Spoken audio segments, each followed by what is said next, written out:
Good evening, everyone. We're going to get started now. I would like to advise all those present that notice of the regular meeting of April 20th, 2022 has provided to the public in accordance with the provisions of the Open Public Meeting Act of the State of New Jersey. Notice of time and place of this meeting has been included in the annual notice of meetings, which was posted and filed with the City Clerk in the Jersey Journal and the Star Ledger.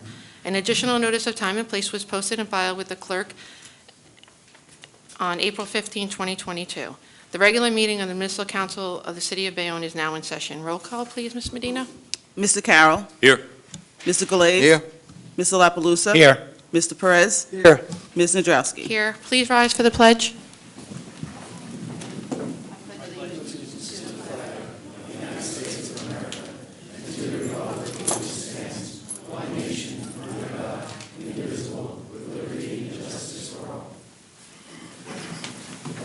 Before we get just started, I hope everyone had a very nice Easter holiday, and I'd just like to wish those who celebrate Orthodox Easter this weekend a happy Easter, and those who are continuing to celebrate Ramadan a happy Ramadan. Thank you. Okay. 01 is... And Passover, Madam sorry. Clerk. Let me also add on Passover. Those who are still celebrating Passover. I make a motion that we go out of order and conduct R17 first, the closed session. And on a second to Mr. Carroll's motion. Second. To talk on it first, we have a lot of people here who came to speak, and I think maybe we should hear them before we adjourn into a closed session. There's an agenda printed. I mean, out of respect for those who are here to speak. I think there's a motion on the floor. Okay, I don't know, but I'm speaking before I they second call for it. the vote. So I just want to make sure that everyone understands the people are here, and maybe they would The want to agenda reset. remains printed. People will be given the right to speak when we come out of closed session, but we will be further informed as to what is pertinent, not pertinent, and legal, as there has been questions on that we did not get to address at the caucus meeting, where several of our rights as council members were violated. Okay, so if that's the motion's on the floor, you can vote. On Mr. Carroll's motion to adjourn to closed session, Mr. Carroll. Aye. Mr. Galais. No. Mr. La Palusa. Aye. Mr. Perez. Aye. Ms. Nadrowski. I just think it's just the inappropriate time, as there are people here who gave up their time to come here, and we probably should hear from the public before we make decisions behind closed doors. We're trying not to do things in public and not do things behind closed doors. But, so I will vote no. Okay, it's 3-2. That motion is carried. R17 is authorizing a closed session to discuss matters involving attorney-client privileges and potential litigation between the City of Bayonne and a certain developer. Who'd like to move the resolution? Move it. Second. And on the resolution, Mr. Carroll. Once again, the items remain on here and will be able to be spoken on. We will be further informed. We will have a better understanding. There is potential litigation pending. This is the appropriate time, as was discussed at the caucus meeting when we were denied a vote. I vote aye. Mr. Galais? No. Mr. La Palusa? Aye. Mr. Perez? Aye. Ms. Nadrowski. Again, I disagree that we shouldn't be doing things behind closed doors without hearing from the public first, so no. And again, it's 3-2. The motion, we will adjourn to closed session. No formal action will be taken in the closed session, and we will return. You have to wait till we come back. We're adjourned.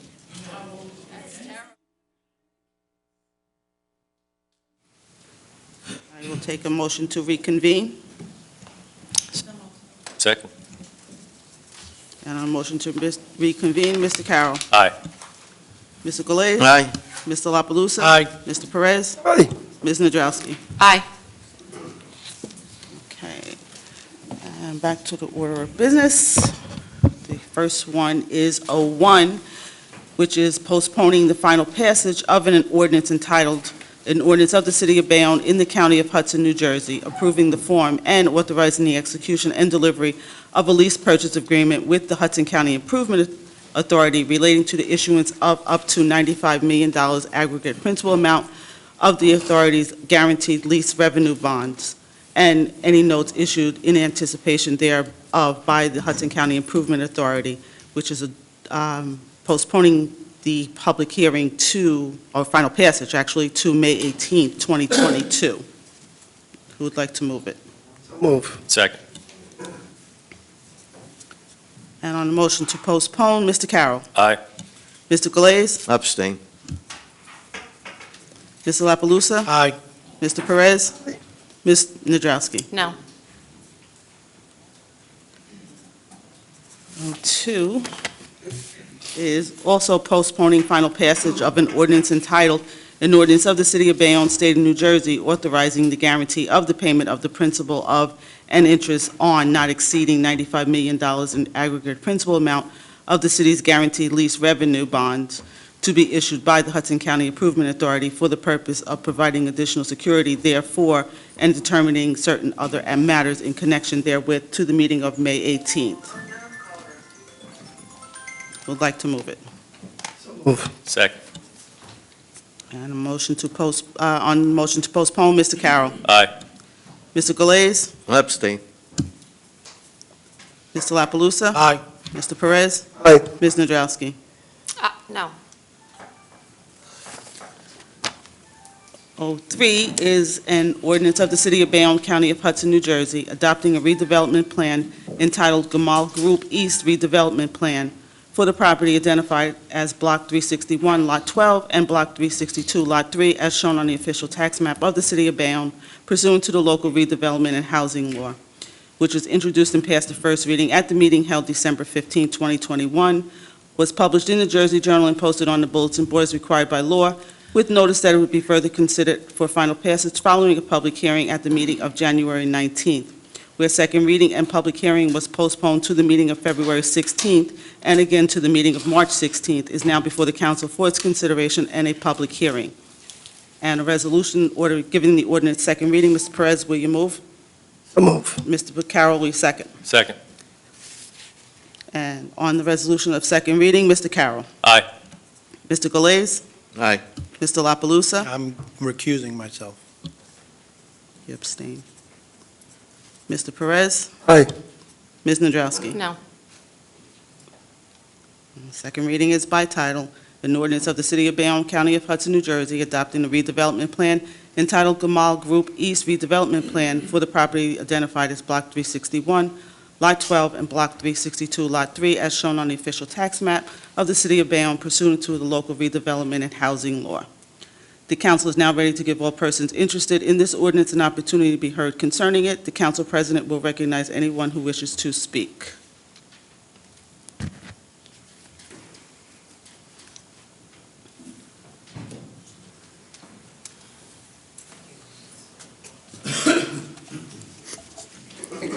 Good evening, Council. Peter Franco, 109 West 53rd Street. So the developer of this project stands to make a significant amount of money if this is approved tonight.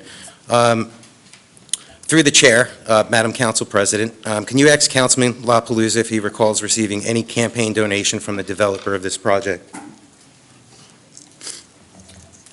I hide nothing. You already know the answer to that. Oh, well, yeah, I mean, because it's, yeah. Absolutely. $500. So, I do fundraising for my council seat, and that's 100% right. He donated to my fund. well, you're right, because you're required by law to report everything over $300. I did As everything am I. above board. Yeah, as am I, and, as a candidate, I could tell you $2,500 is quite a lot of money, considering it's actually more than I'm spending on my entire campaign. So, let me just, 1 second here, because I have another check, and I'm actually glad that you recused yourself from this, because I think it's important that there's a conflict here, and that we identify that this developer has a project proposed this evening, and you're one of the voting members of it. But I just want to also remind some of the other council members, I'm sorry, so this is Team Davis, another $2,500 check that was given. And, pay attention a little bit in politics, but it looks like there's several members from Team Davis 2022 on there who are benefiting, directly from this in campaign ads from Team Davis. I mean, this looks like you, Councilman Carroll, and this looks like you, Councilman Perez. So Gary made the right decision tonight by recusing himself from this vote. I'm going to ask you, would you recuse yourself from a vote, or would you refund the money and give it to Hunger Free Bayonne, the Bayonne Soup Kitchen, or any other nonprofit serving our great community?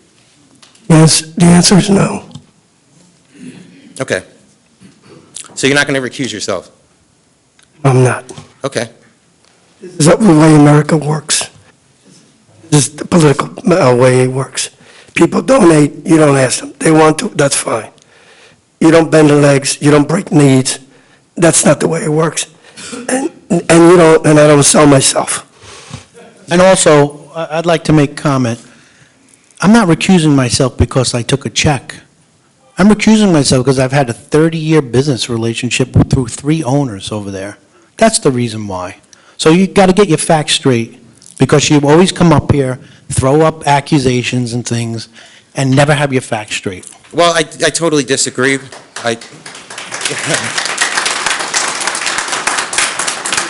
I know, I totally disagree with you, Councilman. I mean, the fact is, you have taken money, these other gentlemen have taken money from a developer who has a project that's coming across for a vote tonight. If you don't see the conflict, you should not be sitting in that seat.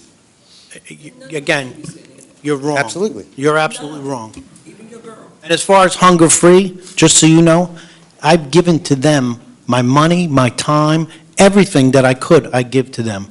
So, you know what? That counts for more than just money. Yeah, I would And I you would should say- know that. And they're right there. If you Yeah. want to ask them, I would just if you simply want to say, see, did Gary LaPalooza listen, if give his time and his money? if you want He did. if you want to do something good, I think ultimately you could, refund that donation and stuff. That's all I'm saying. I mean, the fact of the matter is, look, this is clear as day.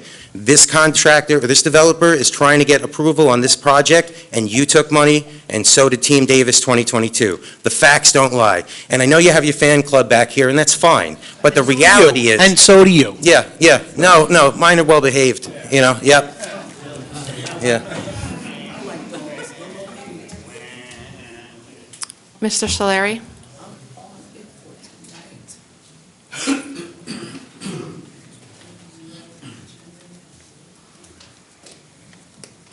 Dave Solari, 16 Colonial Drive. If this is approved tonight, that means, is the property cleaned? Is it not cleaned? What's the story with this property? It is not cleaned at this time. That would be part of the project, would be to clean it and remediate it. It So would have we- to be remediated. It would be oversaw by the EPA, or it would have to be signed off on before there are checks. So is there a waiting period for them to, if this is approved, for how long it would be? I don't know. We would Mr. ask our Coffey? city plant. I don't know to that. They would be required to remediate before they could put residential housing there. If it's commercial, it has different obligations, but there's an obligation to remediate on that property. All right, so if it's commercial, how long before they could?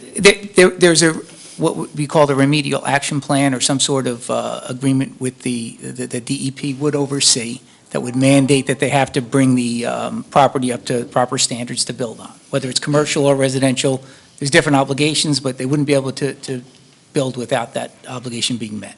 Well, let me tell you, that property has been contaminated for years and years and years, way before some of them were even born, okay? I don't know how far they're gonna have to go and dig down. If Twin City years ago had to dig 15, 20 feet down to take dirt out, I hate to see what they gotta take out. So I wouldn't, I don't know, I can't see passing it because of political things. I know the mayor is looking for it, I know Mr. Carroll is definitely for it, so it's a political hit already, so I just feel that it shouldn't be, and, Mr. LaPalooza, I don't know that you get donations or not, I don't really care, but if somebody puts it up, I think we're all entitled to know, And, agree. you know, That's why I but- put it- but- I put it But the out way there for you the public. said it was like, nobody had to know, so don't think that. That's not true at Okay. all. All right, no, I'm just saying. I'm not going to attack you on it, but I'm just saying, you know, it's there. All right, thank you. Thank you. Anybody else? Are there any hands raised on O3 online?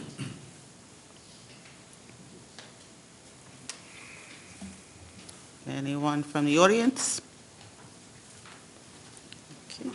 Yes, Madam Mayor. Dale, today.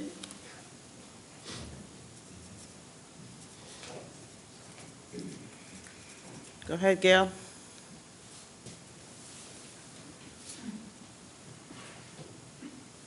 Good evening, council. This should not be passed tonight based on your mayor's commercials all over the weekend. He put a pause on all development so he could do an impact study, a traffic study, and the impact on our schools. So do your duty as legislators and vote this down based on your mayor's commitment to pause all development until these studies take place. If this passes, then there's a 16-story building going up. There's no sun left in Bayonne. You drive on the east in the morning and your eyes don't burn anymore. Come on now, do your duty and vote this down. No. The mayor said pause.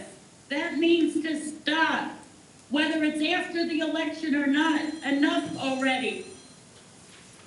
Abide by what he said to the public. There's a pause on all development until an impact study is done, a traffic study is done, and the impact on our educational system for our youth. So please vote this down. Do your duty for the people. Council President Nadrowski? Thank you. Can I do just want to speak on one issue. The speaker just commented that the ordinance provides for 16 stories. The redevelopment plan actually calls for 6 stories. I think the underlying zoning allows for it. I just wanted to make that clear. I think what she's referring to is the original one that came before that was passed by the planning board, had both the east side and the west side. And although but there is a subsequent one sitting for the east side of this with a 16-story warehouse on that side, and the other side is that. That's not on for tonight, but there is a 16-story warehouse plan has been submitted to this, no, it has been submitted for the side that we took out. This was inclusive, this was a plan for the public that was already passed by the planning board with much smaller density, with residential on both sides of the street. It has been changed to add more density on one side and a 16-story warehouse on the other. Although we are only voting on the residential side tonight, it does open up for 16-story warehousing on the other side by right. No, we don't. Ms. Mack, would you comment on this? No, there have been so many plans. I just wanted to say, the underlying zoning, because there is no It allows redevelopment 16, plan, yes, allows 16. underlying zoning would allow the 16-story building. That application has been withdrawn or put on pause. But you have it. You have We have a received- site you plan received the application. 16-story warehouse? For zoning. Yes, For yes. underlying zoning, if there is no redevelopment plan passed on the west side, then Then the 16. you could do that. If we pass a redevelopment plan on the west side, which we're not talking about tonight, No, I then understand that, we but I could was just restrict that. clarifying Yeah. what, there was Yeah. no question, really. Yeah, thank you. But she's entitled to her comment.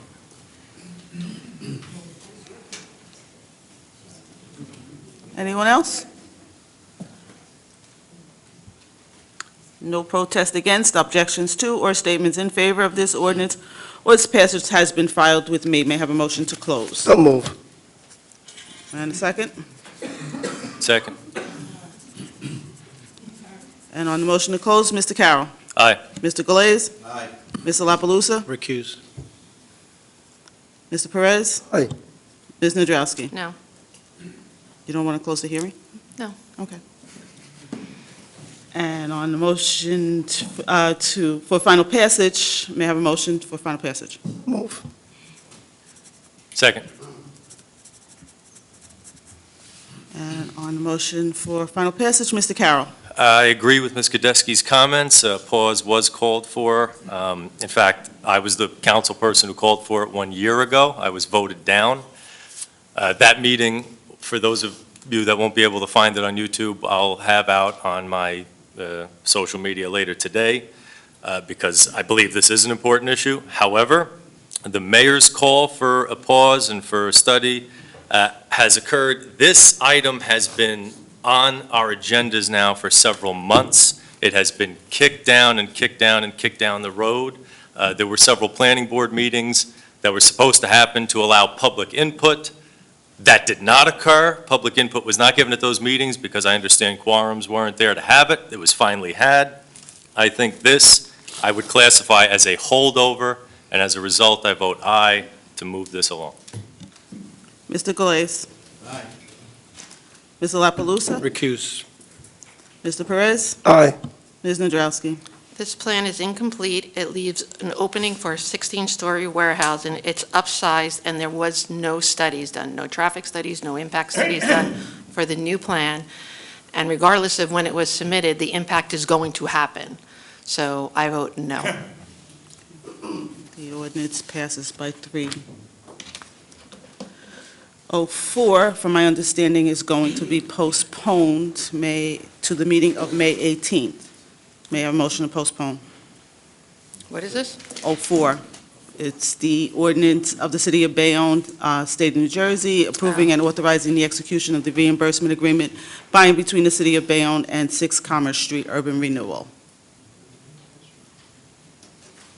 I'll make a motion to postpone it. We received a letter from the lawyer asking for that. Right. Second it. And on the motion to postpone to May 18th, Mr. Carroll. Aye. Mr. Galais. Aye. Mr. La Palusa? Aye. Mr. Perez? Aye. Ms. Nadrowski? Aye. 05 is a similar situation. It is an ordinance of the City of Bayonne, State and County of Hudson, State of New Jersey, approving and authorizing the execution of a reimbursement agreement by and between the City of Bayonne and 7 Hook Road Urban Renewal LLC. It's my understanding this is being postponed also.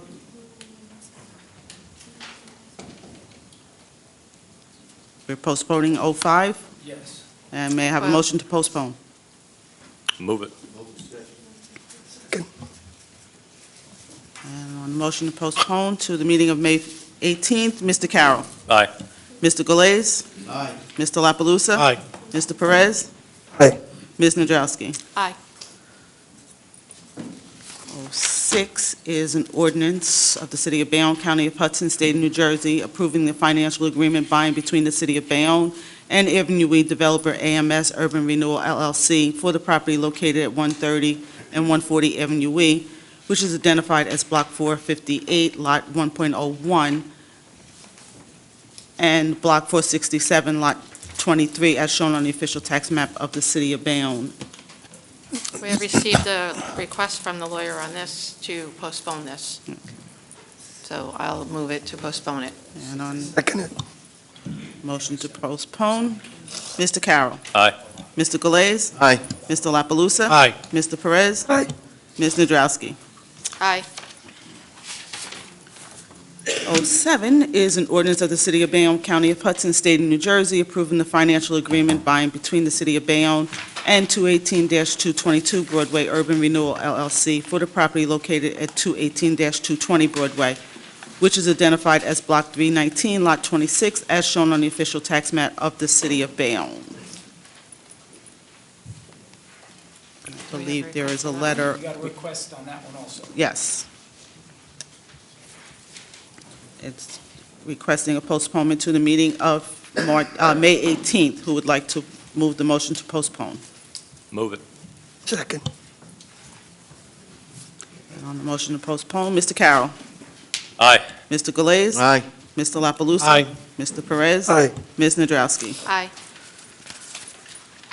08 is an ordinance of the City of Bayonne, County of Hudson, State of New Jersey, approving the financial agreement by and between the City of Bayonne and Avenue E Development Mile High AMS Urban Renewal LLC for the property located at 157-163 Avenue E, which is identified as Block 234, Lot 8.01, as shown on the official tax map of the city.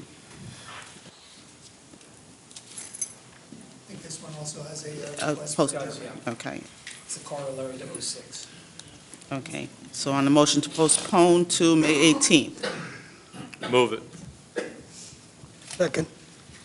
And on the motion to postpone, Mr. Carroll. Aye. Mr. Galais. Aye. Mr. La Palusa? Aye. Mr. Perez? Aye. Ms. Nadrowski? Aye. 09 is an ordinance amending and supplementing the revised general ordinances of the City of Bayonne, Chapter 33, Planning, Zoning, and Development Regulations, Chapter 35, Zoning Regulations, and Chapter 4, Licensing, Registration, and Business Regulations, which was introduced to pass the first reading at the meeting held March 16th, was published in the Jersey Journal and posted on the bulletin board as required by law, with notice that it would be further considered for final passage following a public hearing at this meeting of April 20th, 2022, is now before the council for its consideration and a public hearing. And a resolution moved by Councilmember La Palusa, giving the ordinance second reading. Mr. Carroll, will you second? Second. And on second reading, Mr. Carroll. Aye. Mr. Galais. Aye. Mr. La Palusa. Aye. Mr. Perez. Aye. Ms. Nadrowski. Aye. Second reading is by title, an ordinance amending and supplementing the revised general ordinances of the City of Bayonne, Chapter 33, Planning and Development Regulations, Chapter 35, Zoning Regulations, Chapter 4, Business Licensing Regulations, and Business Regulations. The council is now ready to give all persons interested in this ordinance an opportunity to be heard. The council president will recognize anyone who wishes to speak. So for the public, this is about cannabis and the zoning requirements, changes that where these types of businesses can be located in what zones. Any comments on 06? Oh, 10. 010? No, we're on 09. 09. This is, we're not 010, 09. Could only be in light industrial, right? You want an 8? I'll give you an 8. Mr. Franco.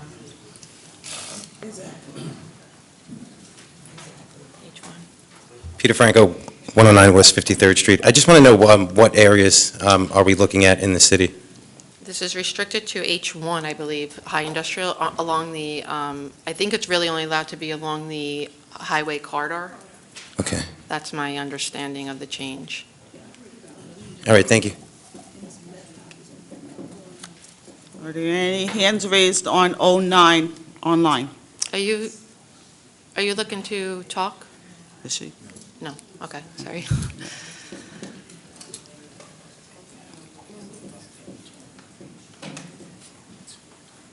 No hands? Oh. Anybody else from the audience? I'll go to the next one. Okay, No no. hand raised online. Okay. Did he say Gail? No No, hands, okay. Did he say no hands? Okay. No protest against, objection, I thought he said Mr. Gadowski. objections to or statements in favor of this ordinance or its passage has been filed with me. May I have a motion to close? So moved. Second. And on the motion to close, Mr. Carroll. Aye.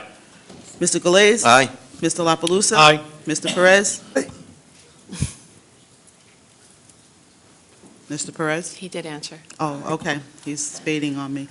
And Ms. Nadrowski. Aye. And a resolution ordering final passage. Move it. Second. On the motion for final passage, Mr. Carroll. Aye. Mr. Galais. Aye. Mr. La Palusa. Aye. Mr. Perez. Aye. Ms. Nadrowski. Aye.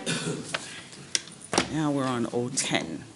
An ordinance establishing Chapter 39 Recreation Cannabis to the revised general ordinances of the City of Bayonne, which was introduced and passed the first reading at the meeting held March 16, 2022, was published in the Jersey Journal and posted on the bulletin board as required by law, with notice that it would be further considered for final passage following a public hearing at this meeting of April 20th, is now before the council for its consideration and a public hearing. And a resolution moved by Councilmember Carroll, giving the ordinance second reading. Mr. Perez, will you second? Second. And on the resolution for second reading, Mr. Carroll. Aye. Mr. Galais. Aye. Mr. La Palusa. Aye. Mr. Perez. Aye. Ms. Nadrowski. Aye. Second reading is by title, an ordinance establishing Chapter 39 recreational cannabis to the revised general ordinances of the City of Bayonne. The council is now ready to give all persons interested in this ordinance an opportunity to be heard concerning it. The council president will recognize anyone who wishes to speak.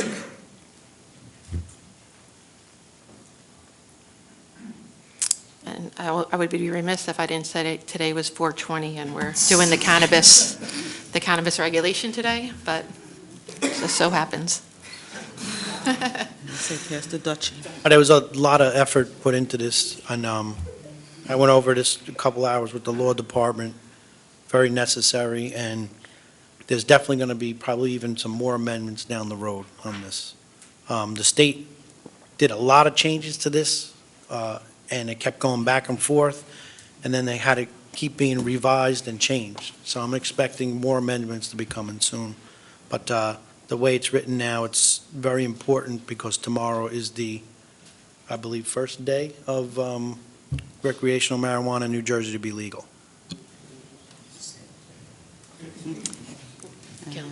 No other comments? I think there's a hand raised online. Is there? Okay. Yes, question, please. Gail Godetsky. Go ahead, Dale. Gail, I think you're unmuted. You can talk. Yes, he just did it. He just did it. I had a question regarding the previous ordinance, and I had my hand raised, and Okay. I wasn't recognized. Just Okay, to let well, you know, we'll answer I'll that. speak about that on public notice. But my question regarding the cannabis laws, maybe Madam President, Chief Geisler can answer the question. There's a lot of controversy going on now regarding the use of cannabis regarding public service, firemen, police. And I know Mayor Fulop made a comment today on Channel 7 News about setting up some guidelines for that. We have the best police and the best fire in the state as far as I'm concerned. So do we have any plans for special rules and regulations regarding the use of cannabis in certain service areas for the city? I don't think we have any official policy yet, but I do know that Mayor Davis went right along with Mayor of Jersey City and said he was also going to restrict for the police. I didn't hear any mention of firemen being included in that at all, at least not in the press release I heard. So Chief Geisler is not here tonight, but we have Deputy Chief Skirbo here. I don't think you have anything to add, right? There is no official policy yet, right? He'll come up if you want to. Or I didn't see Director Kubert was also here. Okay, thank you. Gail, I can tell you, I've had long conversations with Deputy Chief, come on up. And this is going to be a very hot topic over the next couple months. There's no shortage of opinions down in Trenton as to how to handle this.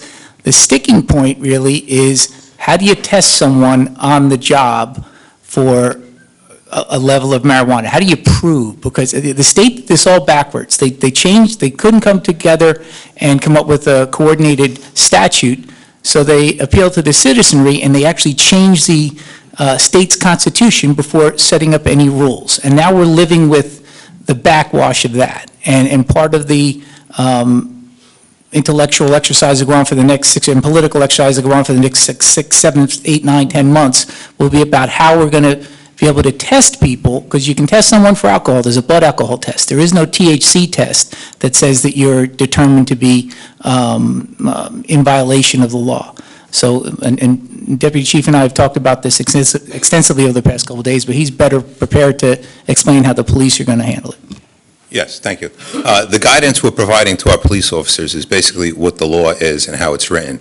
I've conferred with the City Law Department and the New Jersey Attorney General's office, and we prohibit 3 things as per the law. For on-duty police officers to be under the influence of cannabis, to possess cannabis while on duty, and to use cannabis while on duty. And the law states that police officers are permitted to use cannabis while off duty, and that's the way we're proceeding right now, as the law is stated. but it's regulated cannabis. Cannabis, yes, not marijuana, not unregulated marijuana, regulated cannabis, correct. Thank you. Thank you, Chief. Thank you, Chief. I know our service men and women will do the right thing. I just wanted to know if there's going to be anything legally set. Thank you for answering my question.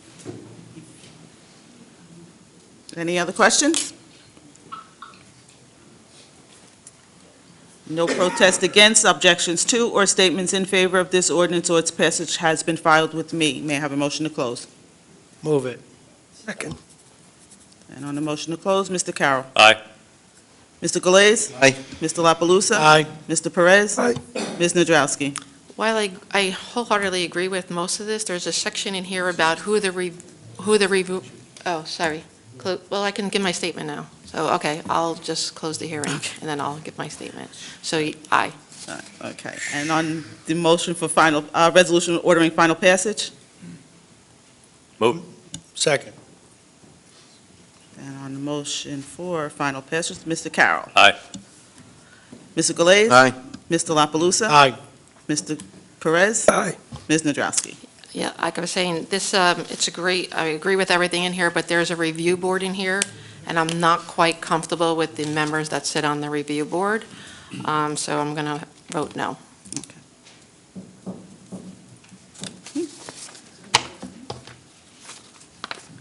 011 is an ordinance amending and supplementing the revised general ordinances of the City of Bayonne, Chapter 7 Traffic, which was introduced and passed the first reading at a meeting held March 16, 2022, was published in the Jersey Journal and posted on the bulletin board as required by law, with notice that it would be further considered for final passage following a public hearing at this meeting of April 20th, and is now before the council for its consideration and a public hearing.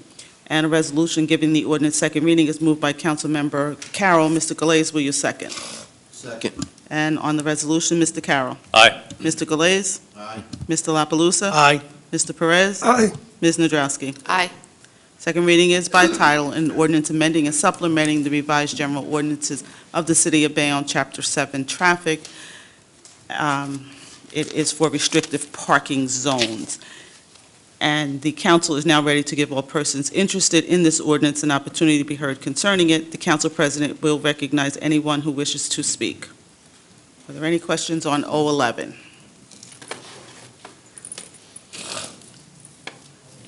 Any hands raised on 011? No hands raised. No protest against, objections to, or statements in favor of this ordinance or its passage has been filed with me. May I have a motion to close? So move. Second. And on the motion to close, Mr. Carroll. Aye. Mr. Galais. Aye. Mr. La Palusa? Aye. Mr. Perez? Aye. Ms. Nadrowski? Aye. And a resolution ordering final passage. Move it. Second. On the resolution for final passage, Mr. Carroll. Aye. Mr. Galais. Aye. Mr. La Palusa? Aye. Mr. Perez? Aye. Ms. Nadrowski? Aye. Okay. My favorite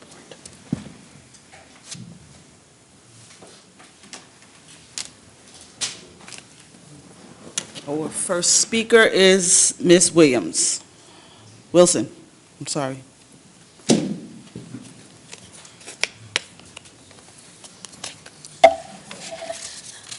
I am Stephanie Glover Wilson, and I am the founder and president of Hunger Free. I came here a year ago asking for help from the council, not from the mayor, from the council president herself, for space. Because for the last 6 years, volunteers, not paid city employees, not paid city officials, have been feeding Bayonne and Hudson County before COVID, during COVID, and after COVID. We have been disrespected by Council President. We have been disrespected by Melissa Mathis, your business administrator, who, for all those who don't know, we started out as Hunger Free Bayonne. But Melissa, your business administrator, who makes money off our taxpaying money, bought Hunger Free Bayonne name so we couldn't use it. So we had to change our name to Hunger Free UIC, which means unity in the community, which Bayonne don't understand that. We got refuge from Gary at St. Vincent's. Been there for a year and a half. We had to move out of St. Vincent's because they were breaking into St. Vincent's. We went to storage place, paid $600 a month from volunteers' pockets. We ran out of money. We went back to St. Vincent's. For the last 2 weeks, kids in Bayonne or adults or people that were paid to broke into St. Vincent's, stole food, damaged St. Vincent's, broke locks, broke windows. The same respect that the council that's been in order for the last, 8 years? You give more respect to your developers who don't pay taxes on the buildings that they put in this town. We feed this town, low income, veterans, and seniors, and you treat us like dogs. We only ask for a safe place to store food to feed your residents. We have been coming out of our pockets in the last 2 weeks over $3,000 to fix locks, windows, and to put food back into your town. So now I'm asking the same respect that you give these people who don't live in Bayonne, who build in Bayonne, who take up parking, who make big checks, who do whatever. We just want a space. We didn't ask you to pay our damn rent. We didn't ask you to pay our damn public service. We asked you for a place to store food, to feed veterans and senior citizens and low-income families. That's all we asked for. I'm trying to figure out why we can't get the same respect as the billionaires and the millionaires that's bringing bullshit buildings into this town. And I apologize to any senior and child in this room that I'm cussing because I'm mad. I had to leave my job that puts food on my table for my child every day this week to go to St. Vincent's to fill out a police report for damage. So now St. Vincent's Church is looking at Hunger Free to fix that damage. Where's that fear at? And we give our food to this town. We pay the truck drivers. We pay the gas. We make phone calls to all the big companies to get the food to come into this town and any other town in Hudson County. And I think it's funny that the town that most of my volunteers were born and raised in don't give a fuck about us. And yes, I am mad because I get more love from East Newark or North Bergen or Union City. And I just asked you for a place. So now I have to get rid of 12 pallets of food because I can't store it in St. Vincent's anymore because 9 out of 10, they're going to break in there tonight. And I'm not giving St. Vincent's a dime to fix nothing because I already came out my pocket. It's a waste, it's a disgrace. The money that you guys are paying for mailings for election and political parties and all this other stuff, I could feed a small country, but I want to feed Bayonne, and you guys are not allowing me to do it. I am not in no one's pocket. So when Mr. Peter Frankel said that you can get the money to Hunger Free, yeah, I don't give him the money to Hunger Free.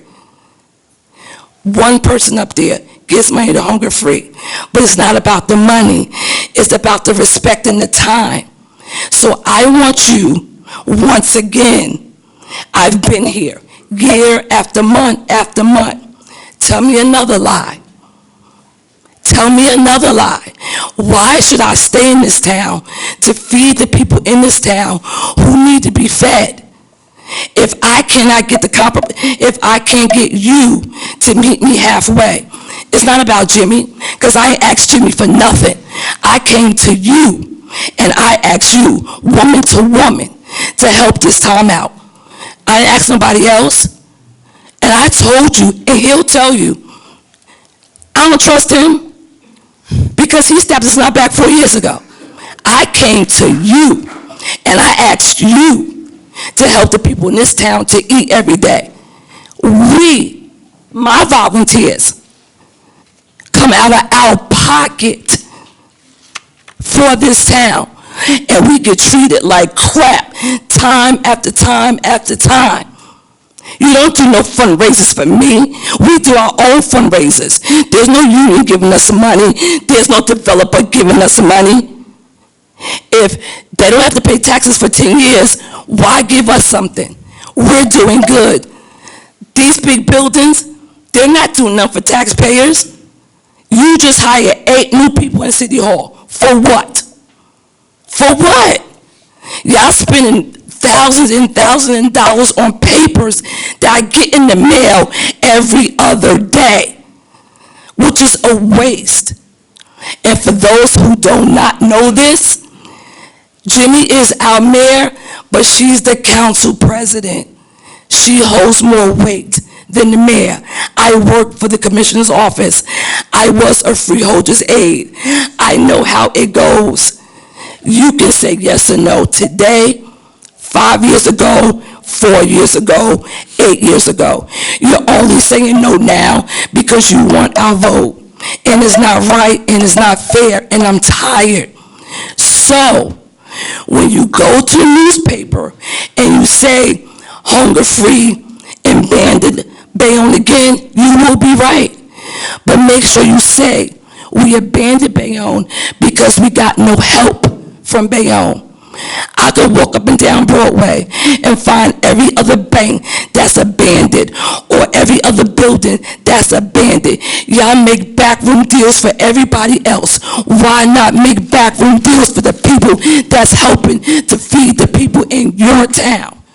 The people that's making y'all, all of y'all look good. Every single last one of y'all has asked us for a favor. And what do? We roll up, we show, and we prove. When the governor of this state told everybody to cease and do not do nothing, what did we do? We gathered in 16th Street Park. We took our health and our family at risk. And when the Back Bay and 1st Street and 49th Street and 50th Street seniors needed food, who gave it to them? Not you. You didn't come out your pocket, not one time. None of you guys. We came out of our pocket. San Vito's supported us with trucks. Cafabella supported us with trucks. Other friends of Hunger Free supported us with trucks, while your girl, Melissa Mathis, bought hungerfreebayonne.com.org.net, so we couldn't use it again.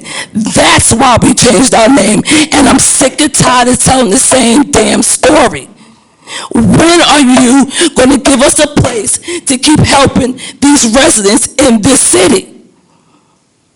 I had over $5,000 of damage in the last 12 days because you could not stand up, put your big girl drawers on, make a decision, and give me a place in Bayonne. And I say it because you're a woman like I'm a woman. I founded this program. You want to make a statement in this town as a woman, then you stick with the women. You're the only woman up there. You want me to have faith in you and vote for you, but for what? Because you let another woman steal from us, a nonprofit organization. $50,000 came down the pipe when COVID first hit. Instead of you saying, well, Hunger Free's been doing it for 4 years for nothing, let's just give it to them. No. You talked your girl into open up her own, and what happened? You still didn't get the money. The money's still sitting in the bank. It is. Why? I don't know. But I'm tired. I'm sick and tired. But you stole hunger-free Bayonne from us, but you will not defeat me in hunger-free UIC. That's my child.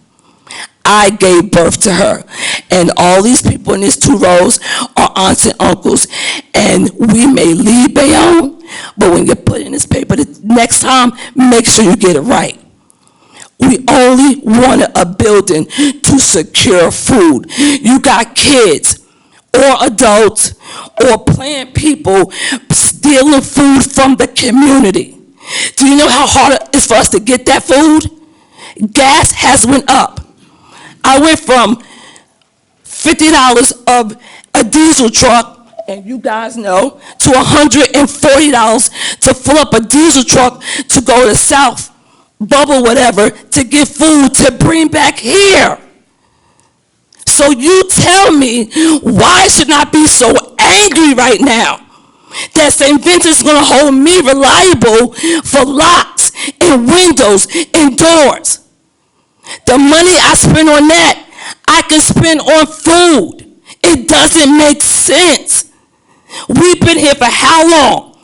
How many meetings? And I'm still at the same place that you don't care. You care more about your pockets, about these big guys coming here building stuff, don't live here, and don't do nothing.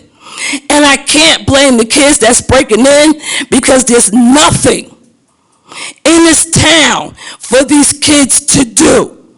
This is spring break. Everybody can go to Florida. Everybody can go to California. They're stuck here in Bayonne because their parents got to work every day for nothing to make sure food is on the table. And all I ask for is a building. I ain't ask you to paint it.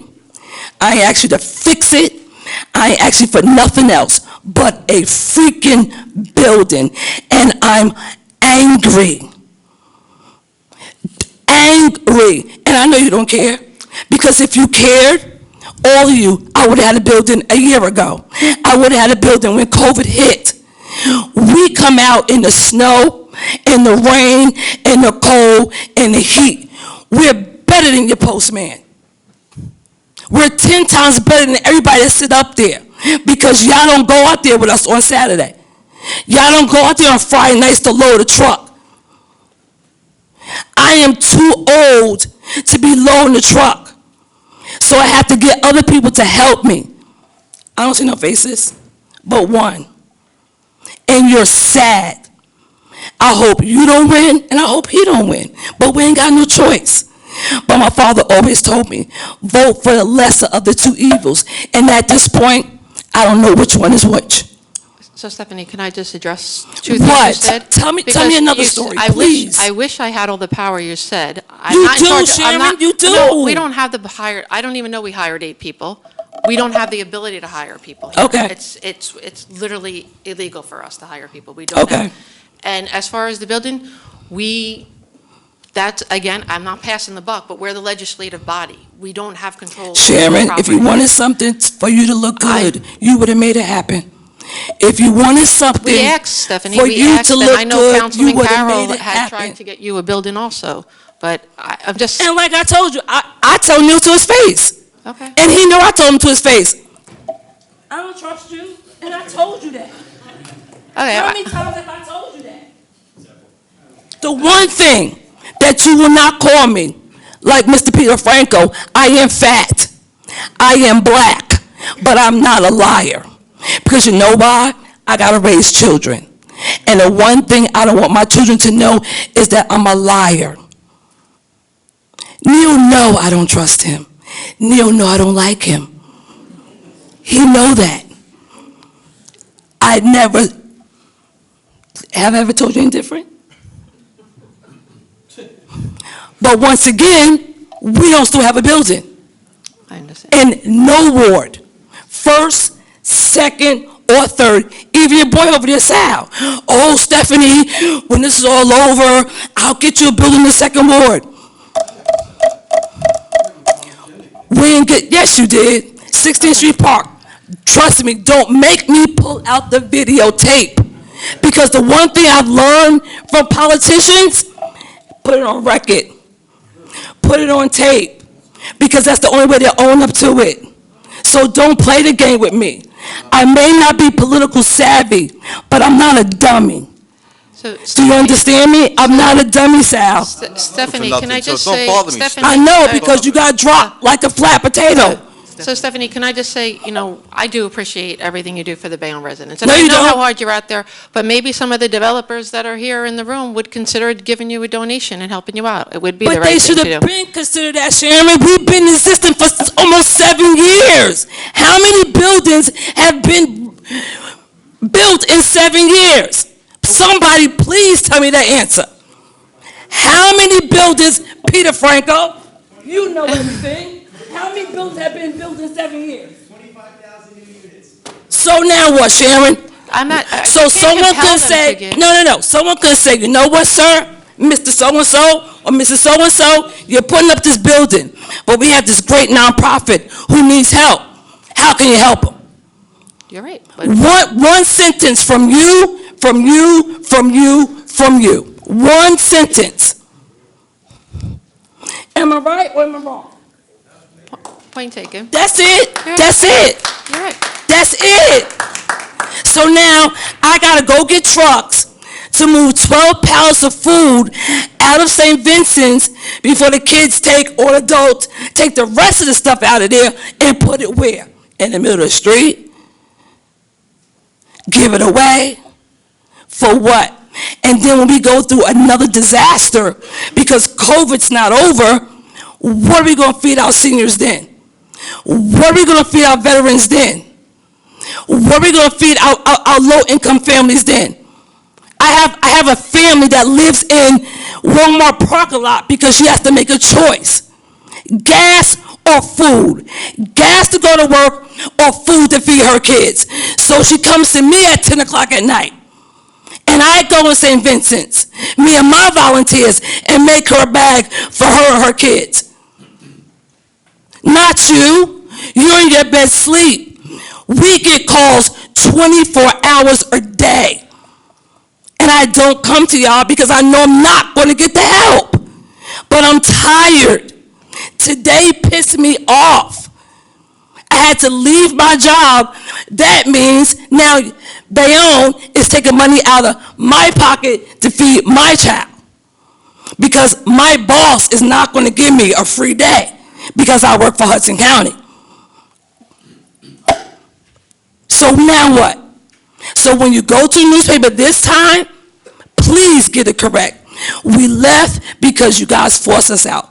But I'm not going to give up on Hunger Free because we will find a home with or without you.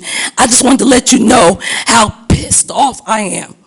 Because I had to sit in a parking lot for 2 hours to get a police report.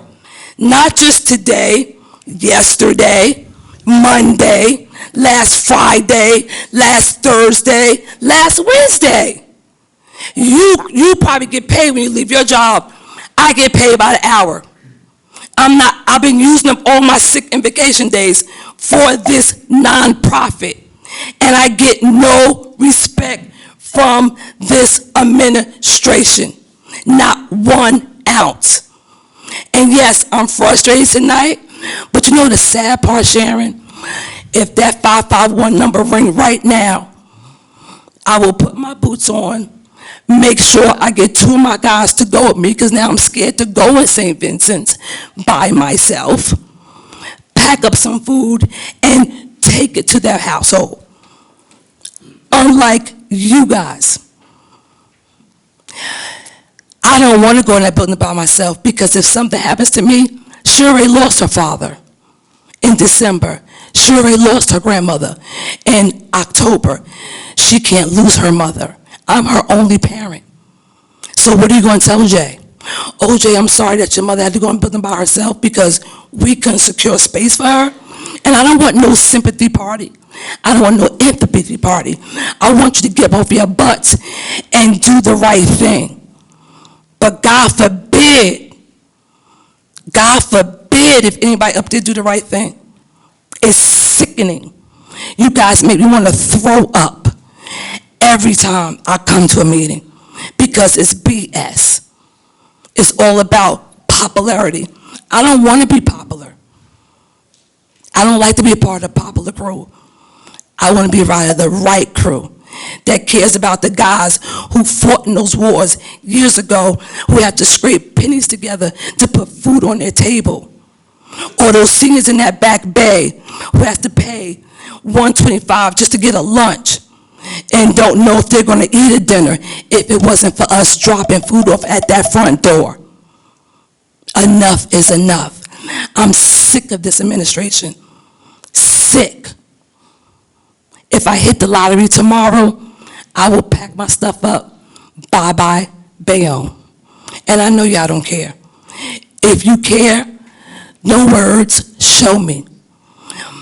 My mother always told me, if someone cares about you, they'll show you. I can say I love you to anybody. I can say please and thank you to anybody.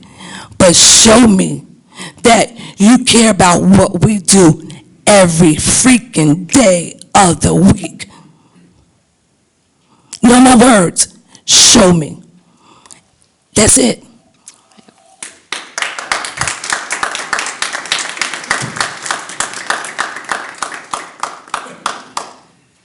Kathy Miles?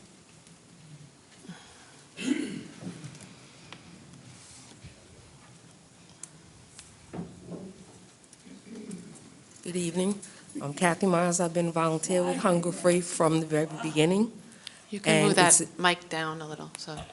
And it's really a shame how over the last several weeks, St. Vincent's has been broken into, supposedly by some children. Police were called, and we've been told that nothing can be done because they're juveniles. There's nothing in this town for these kids to do, no movie theater, nothing for these kids to do. So they break into an abandoned building, and God forbid if they get hurt, who's going to be responsible for that? Us. Okay? Hunger Free has things in it to help feed the town of Bayonne. These children, I'm sure, have benefited from Hunger Free. If not, someone they know, a relative or whatever. But they're breaking into this place, and we've been told that nothing can be done because they're juveniles. So because they're juveniles, they get away with this? Do they know somebody on a police force? Are their parents politically connected? Who knows? If my son, who is a juvenile and breaks into something, I'm sure they're not just going to say, well, we'll let you go because you're a juvenile. That's breaking and entering. That's a punishable crime. These kids need something to do. They have a lot of energy. It needs to be put to use in a positive way. And if we can get them to help us with Hunger Free, they should be made to volunteer. Their parents should be made to pay for the damage. I think that it needs to be looked into because, enough is enough. So I think that, if it happens again, something should be done with these children. The parents should be made to pay for the damages. Hunger Free should not have to pay for the damages that these kids are doing, and there's no repercussions. I think that's a great idea. The parents should pay, and if you catch them, I think they should have to volunteer with Hunger Free, but. If we catch them. We did catch them. Oh, okay. We had to let them go. Yeah, because the police say, oh, they're juveniles, there's nothing we can do. Nothing we can do. If we catch them again, it'll be a different story. I just want to add one thing. You won't have to pay for any of the damages. I helped fix one of the doors yesterday by one of the trustees, and I'll make sure that you won't have to pay for any of that. I tried my best to get you back into the building when you were in the storage place, and I don't know what to say because I live down the block. It's relatively safe, but these kids are breaking in. We see what's happening. I think they're kids.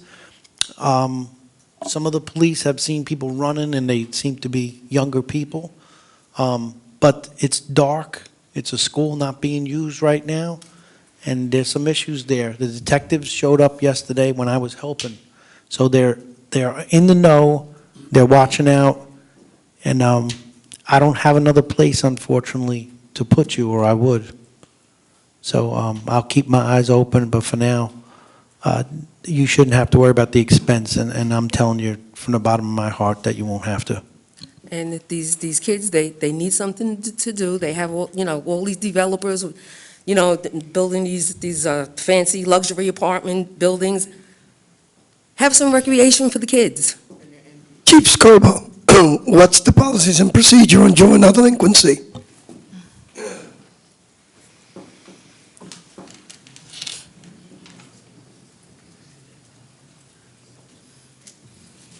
Recently, there's been some changes to the juvenile laws, and the overarching theme there is to have a diversion for juveniles that get caught from the criminal justice system, to include curbside warnings. And that's probably what happened in this case, a curbside warning.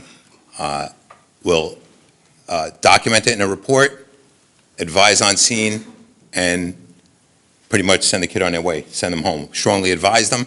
But it is noted in case we do encounter that same juvenile in subsequent events. I was recently made aware of this. I know you've been in touch with Sergeant Steve Rhodes. He's going to reach out for you tomorrow. We're going to look into it further. Lieutenant Conti, the quality of life lieutenant, will be speaking to the Archdiocese about securing the building. That's a very big problem. We're aware of it. We've since increased patrols in the area, parking walks. We're going to be checking the doors. If at any time you do need to go there and you have a personal safety issue, please call the police department, and I'll have an officer escort you in, 1 or 2 officers if it's at night, and we'll make sure you have to do what you have to do. Any time of day or night, I'll ensure that happens. And I appreciate that so much. Chief Skirbo, on the restitution, is there a restitution involved that the parents have to pay? That would be a civil issue if the juvenile is not entered into any sort of official, arrested, for lack of, taken into custody and processed through the system, through the juvenile court system. If we don't go that route, where a judge or juvenile intake would then order restitution, it would be a civil issue, where either the food bank or the school would have to go after the parents of the juvenile that caused the damage. But we were told that due to bail reform and the new laws for juveniles, we can't do that. I'm sorry, say that again? We were told because of bail reform and the new laws with juveniles, we can't do that. We cannot make the parents responsible for it. We cannot. We're talking about 2 different things. Okay, go ahead. Civil side, where you would go after or try to get restitution from the parents for the damage the children caused, and then entry into the criminal justice system. So how do we do it from the civil side? You have to identify the juvenile and then begin, I'm not an attorney. Okay. But begin a civil process to seek money for damages for something that you own. But if kids were caught in there and the officers let them go to their parents, how do we get that information? Because that's what happened. 2 kids were caught 2 weeks ago, but the cops let them go to their parents. We reported that. We'd have it. Sergeant, you'll speak to Sergeant Rhodes tomorrow. We'll work that out tomorrow. Okay. I'll get you your answers. Okay? And on a better note, I don't know if you guys know, Russell Berry Foundation Make a Difference Award. I was the only nonprofit in Hudson County that was elected for that award. So I will be honored on May 6th from the state of New Jersey. And hopefully, the biggest award in that is $20,000, which will have to go towards a secure building. So once again, that's what I need y'all to understand. We're not asking y'all for cash. We're just asking y'all for a place. We'll make it happen because we've been making it happen for the last 7 years without y'all help. Everybody in this audience knows that. So you mean to tell me that there's no city property that's abandoned, that you guys are wasting time on, that y'all can't just sign a dollar line like I do everybody else? I don't believe that.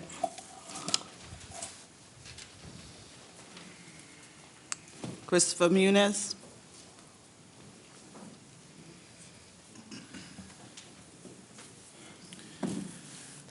Good evening, everyone. I'm Christopher Munoz, 70 Evergreen Street. I'm also the Vice President of the Bayonne Board of Education. Before I begin my comments, I'd like to say two things. One, my address to you this evening, questions, comments, are not political in nature. I am one of 9 Board of Education trustees, 6 others that are with me in the audience tonight, and we are doing what we were elected to do, represent the children of the Bayonne School District and the community. 2, the Board of Education is not against organized union labor. As a matter of fact, we have many unions in our district, and we support them. Because I know that my comments may be construed as such, but we are not against organized labor. So I rise tonight to talk to you about R7, which is the, let's see, what is this? Bayonne Partners Urban Renewal, the Boreri development, the big monstrosity that's going to be put on 440. It started out with 850 units, now it's up to 1250. I rise to you tonight because myself and the Board of Education trustees have a big problem with this deal. The reason being is the Board of Education has not been cut in, will not be cut into the tax base of this project. It was passed in 2015. Well, this is 2022, and we live in a dramatically different world than we did back then. It's estimated that we would lose up to $3 million a year in revenue. Not to mention the fact of 1,250 units. If even 300 students come out of that project, all right, you are going to already tax buildings that are already overcrowded. Because of where that district is, the only 2 buildings that they could go to would be Lincoln School or Horace Mann, both already at capacity. Okay? If we had to bus them to other schools in the district, that's cost bus drivers, gas, as Ms. Wilson just pointed out, gas is expensive. We would have to get more buses. This deal is cutting out the Board of Education of this community by the tune of $3 million a year. So what I'd like to know is, why is this deal going through without Board of Education input or consideration? Okay, 2, if you can redo the deal, should the deal not be redone and the Board of Ed cut in? 3, if you cannot do the deal, because, I heard Mayor Davis's talking points, if we can't do the deal, then I'm calling on the City Council to cut the Board of Education in on 10% of their revenue as we would get from a pilot, because that's the right thing to do for the schools. So before I go any further, I'd like, I guess, those questions answered if you can. Is the Board of Education going to receive any tax revenue from this deal? Not as it stands right now. The pilot program that is written was written, like I said, 6 years ago, or 7 years ago, probably went into effect 6 years ago, and it does not include the schools. And as you well know, and I am on the record as saying, not only does it not include the schools, but it also does not really get the full value of the land. The land is valued now at about $95 million, and they are getting to buy it today at the price from 6 years ago of $35 million. So that $60 million could go a long way of getting a place for kids to hang out, a rec center or something, or that $60 million could potentially go to help expand our schools and alleviate some of that. Could go a long way for tax relief. It could fix our potholes. It could fix a lot of things. But as that pilot stands today and that property sale stands today, no, it is at the price from 6 years ago, and no taxes have been paid on it in those 6 years, and it has been maintained by the city for Right. 6 years, and you will get $0 into the school system the way the pilot is written right now. So we will get $0 into the school system on a project that will tax our school district, even if we get 200, 300 kids out of that project, and it's not conceivable to think that's not possible with 1,250 units. Will the city commit to giving us 10% of that revenue that you get? Because I think you're going to get 40% of that. Will the city give us our 10%? Or will you redo the pilot and include the schools in at 10%? As you know, I have it on there to cancel the pilot because I think it's, first of all, the pilot was really written for a plan that was 850 units. It is a 47% change in the plan. It's an increase of 47%. So the pilot numbers really don't match. The calculations that were used at the time, based on the numbers, because that's how you do it, the if-but test is a requirement, and based on that, based on the number of units, is how you come out to the numbers. It's a math equation. It's not an opinion, it's a real math equation, and the numbers don't match anymore. So in my estimation, in my opinion, and being a math major as I was with my computer science degree, I'm into math, and says that the numbers don't add up anymore. It's a completely different project. So that resolution was put on by me to cancel the pilot, which would require a full new renegotiation of the terms, which would probably be a higher percentage to the city in general, and it would include the mandatory 10% to the school district. Thank you, Council President. Do you know what the school district could do with an additional $3 million a year? We could fund teachers' contracts, we can buy new textbooks, we can create new programs that keep the kids off the street, like Ms. Wilson said. There are so many things we could do with $3 million, new innovative technologies, new curriculum. I mean, I just don't understand how you would expect the Board of Ed to function with the amount of students that will come in from that development with seeing $0. So where does everybody stand on this? Thank you, Council President Nudowski, for mentioning where you stand on this. I'd like to ask every council member, if you're brave enough to tell us where you stand on this deal. And please don't tell me that, oh, if we break the deal, we're going to get sued, because I don't want to hear that, because I'm just telling you right now, fine, you can't break the deal? Give the Board of Education the 10% of the tax revenue that would be coming out of the municipal, since you guys didn't have the foresight to pass this in 2015. So, go ahead. I don't know, who wants to go first? And I'm not putting you on blast, but you know what? I think it's fair. I think it's fair because I think that I put myself out there, where I stand on it, and I think that you should too. I'll go first, Thank okay?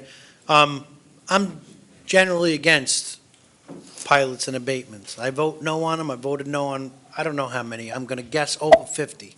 I know you have. There's several reasons why, but the county gets 0. The Board of Ed gets up to 10 now. But you know what the Board of Ed would get if there was no pilot? Close to 40%. Right. But I've never seen know you that. guys here until today to Right. complain about that. So I know you're saying it's not political, Chris, and we know each other a long Right, time. it's not. But you're here tonight, the last meeting before the election. We know how this is working. Actually, So, the board wait, passed... let me finish. You Wait, were hold on. with The me. board passed a resolution, Gary, Mhm. urging the city council and the mayor to give us 40%. We settled on 10. Right. And this is not just about the dollars and cents. Mhm. What you're asking about, the financial, also has other implications on the redevelopment plan and the city, which will be talked about later on after the speaking portion. So I give you my thing. I'm not for the abatements because they get shortchanged. The Board of Ed gets shortchanged, the county gets shortchanged, the city makes more money. Mhm. So for everybody up here that thought that that was okay and voted for that, you know, now there's an about face. So I'm giving you my viewpoint. I don't think that's right either. That 7 years later, we're giving a different viewpoint now. So I went first. I just wanted to give you my viewpoint. I don't like the pilots for different reasons. But So, if you do away with this pilot and you have to do away with the other, there's going to be consequences. okay, so will the city commit, will the city council commit to giving us our 10% out of your cut of 40? I don't know what they're going to say, but Right. I was always for giving the Board of Ed money, but that could be done after the pilot. You could even make a resolution or even an ordinance to say, I'll give 10% of the city's portion. If you're on the city council, would you support it? I am on the city council. If you're on the city council after May 10th, will you support that 10%? I would support doing it the way I just told you, yes. Okay, good. Thank you. Anybody else? I'd be happy to. I completely agree with your assessment. I was not here in 2017 when it was passed. I joined in 2019. Second only, I think, to Councilman La Palusa, I have the most independent voting record when it comes to pilots voting yes and no, and including area need studies and planning studies. And I'm proud of that record because I look at each individual plan.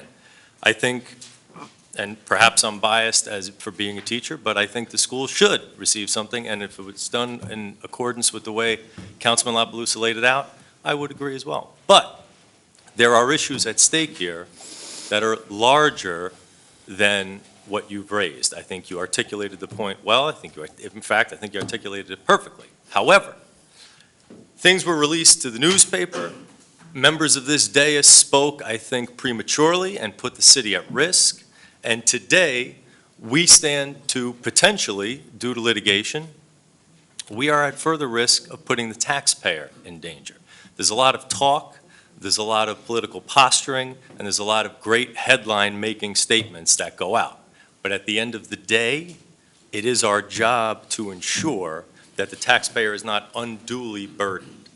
This was a 2017 pilot agreement. It was before the agreement was made to include the schools. I'm happy now that it was, and I applaud my colleagues that were here before me that made it so.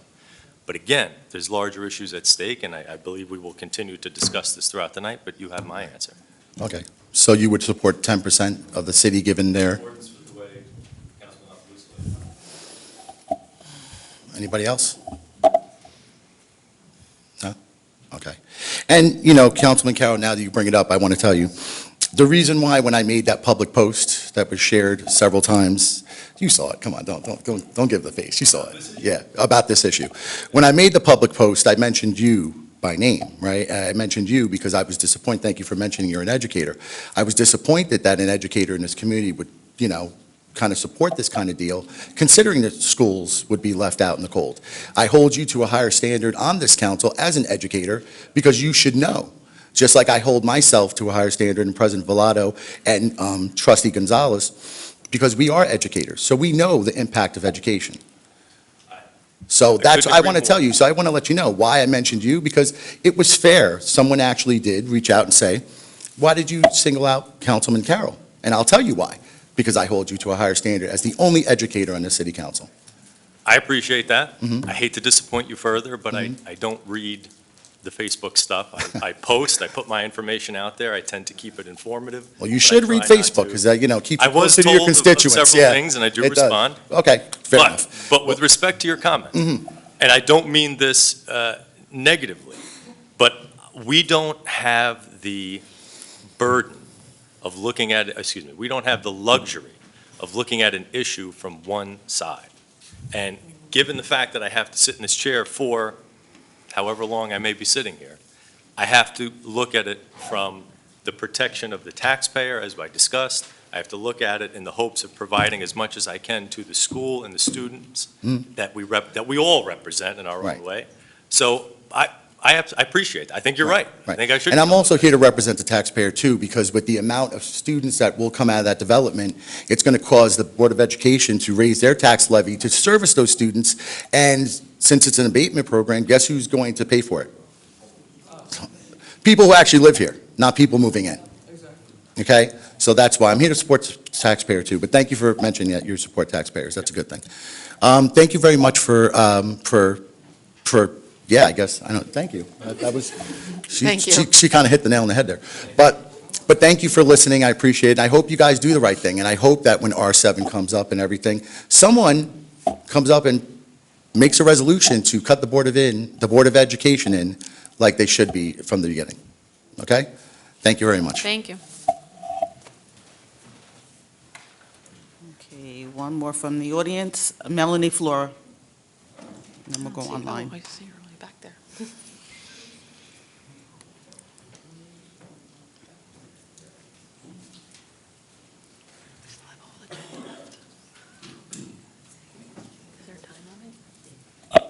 Melanie Flora, 108 East 25th Street, Bayonne, New Jersey. And just for the sake of agreeing, I agree 100% with Chris, what he just said, okay? Now, but we don't have to worry about it, because if we go 8 years ago, when we were building through the wazoo, buildings and buildings, we wouldn't have children.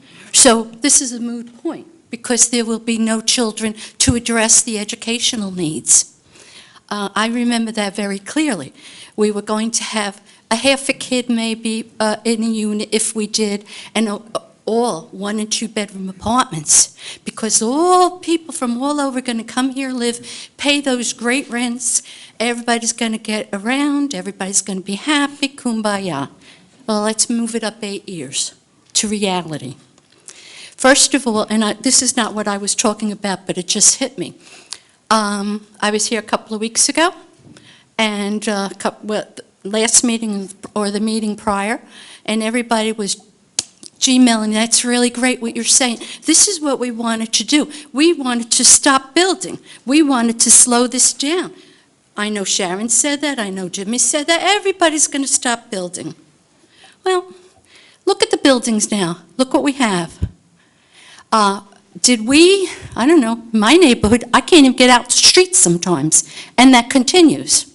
And it's going to be worse, so when these additional children start populating, but again, it's not going to happen, we are now going to educate them, pay the money, and of course, they're not going to be people living, owning homes in Bayonne.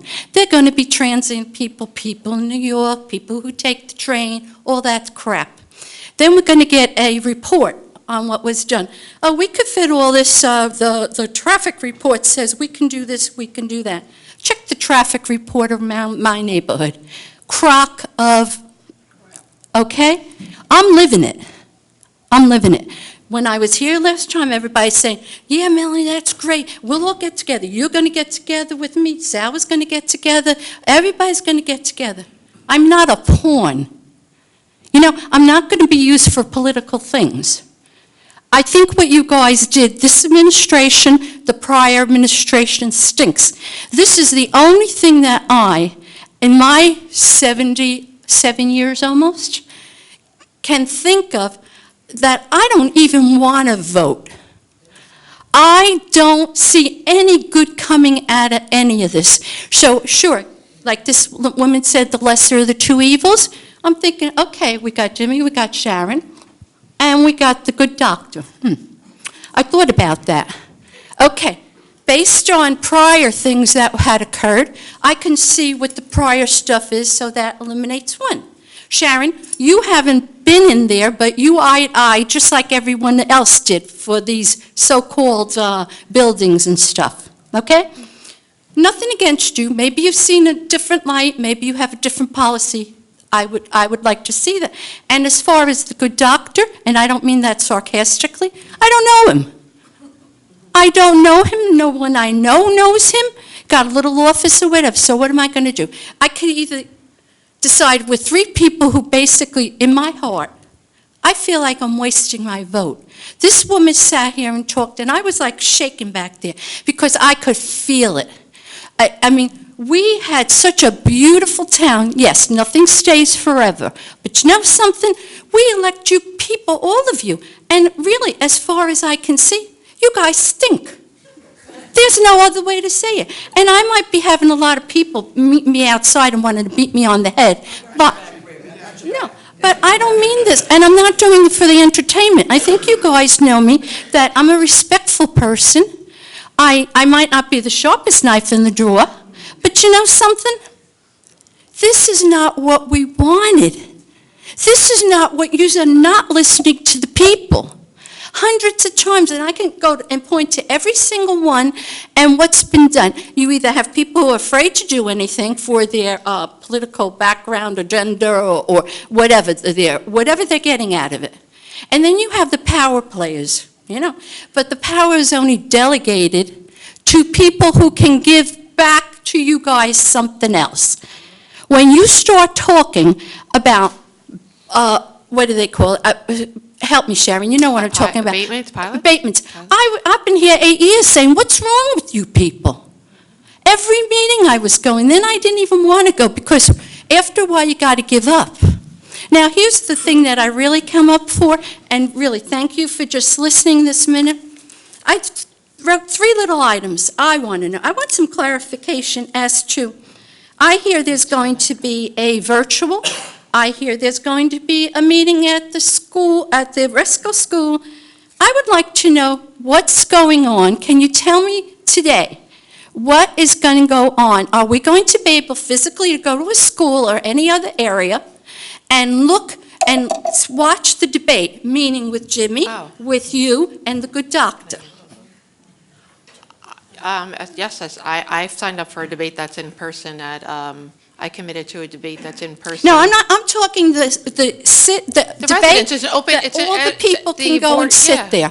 At Because Nicholas Oresco School, yes, there is one. The Well, I Board of Ed heard has it's already off. committed using... I heard it off, I read it or saw Oh, it the day before. And first of all, to do that and then not do that That's what we did the last... is a disservice to the citizens. And you know, most citizens, not the ones who are highfalutin and got tons of money and they could do wheel and deal, but most citizens really want to look somebody in the eye. If I'm going to vote for you, Sharon, I want to look and see, are you telling me the truth or not? And that goes for everybody. And I'm not pointing it out to just But you. Ms. Flores, I'm just going to tell you, Yes. the debate is hosted by a third party, and that one was being hosted by Hudson County View. It's the same one, so in 2014, that was the same debate that was hosted. It was hosted at Bayonne High School at the time between Jimmy Davis and Mark Smith, and then that same Hudson County View did it again in 2014. It was an in-person where Bayonne residents can go. In 2016. 18. The last And one. in the last one, it was again the same I watched same it. format. I and it was watched at- it when you had Jason or whatever, and And I it was sat at there. Nicholas Oresco School where the public can go. That is, as far as I know, and as far as what I Okay. signed up for, Maybe that I is didn't what get is all happening. the information, but this is what I read just the other day, or I Okay. saw somewhere, or someone told me. I mean, I'm old, I forget things. The point I'm trying to make is, I think most citizens, if we're going to give somebody our vote, we want to know what they're going to do. So I go to my next little tidbit here is, will they, or is it possible, I don't know, I would like to hear every candidate say what they've done, with the exception of the ones that are in power to do it, but just what they've done that brought success to the city, what they haven't done, and what their goals are to be done. And that's how I'm going to vote. And the only reason I am going to vote, because I'd just rather stay home and look on the couch, you know what I mean? Sit there. But things are going just in my head so fast. I'll tell you, I am so disheartened by what I've seen. The backbiting, the nastiness, I mean, what's wrong with you people? And that's not specifically for this one. Do you think we, the audience, the people, want to hear your problems or whatever? You're put into positions to fix things for us, okay? And we're not getting it. And all we're getting is terrible things. What I hear, I mean, I don't live in a bubble. People talk to me in my neighborhood, wherever I go, and they're very blunt. I don't know why. Maybe I have that kind of face. You want to talk to me. But I'm so ashamed of what I see. I really am. And if, like, look, I'm not favoring any candidate, but if someone can come up with a plan to really move us forward and stop all the crap that's going on and stop catering to every builder and every this, and think of the people. Think of the people who have to pay the taxes, get the water bill. Has anything gone up in your houses? I know mine. I'm on a fixed income, man. I'm not destitute, but this is not right. This is not right. Just like what they did with all the lies that have been gone before, when we start to talk about building. Oh, we can allow 87 cars, and we got parking for this. Come to my street on a Friday. Double parking. See what goes on. You know, and it all filters right next to my block, right next to some of the people who live here. I mean, I'm being real honest with you guys. Everybody, you have a chance, Sharon. Jimmy has a chance, so is a good doctor. But you got to say to the people what you really are going to do. Have some goals, have something, and don't be, oh, we do this or we do that. I know you can't do everything. You're not everybody's department. But the reality is, we've been sitting here, not doing too much trouble, just sitting, and I'm so frustrated. I remember when I loved this town, and it wasn't because this guy was a mayor. I went through a lot of mayors. You know, 77 years, there's a lot of mayors there. And I did a lot of, I've lived long enough to know, and what we're doing is being fed a crock of, and we don't want it. And I felt sorry for this woman. I don't know this woman, but what is she asking for? I'm not saying that, like Gary mentioned, he'll do something, but isn't this what we're supposed to do?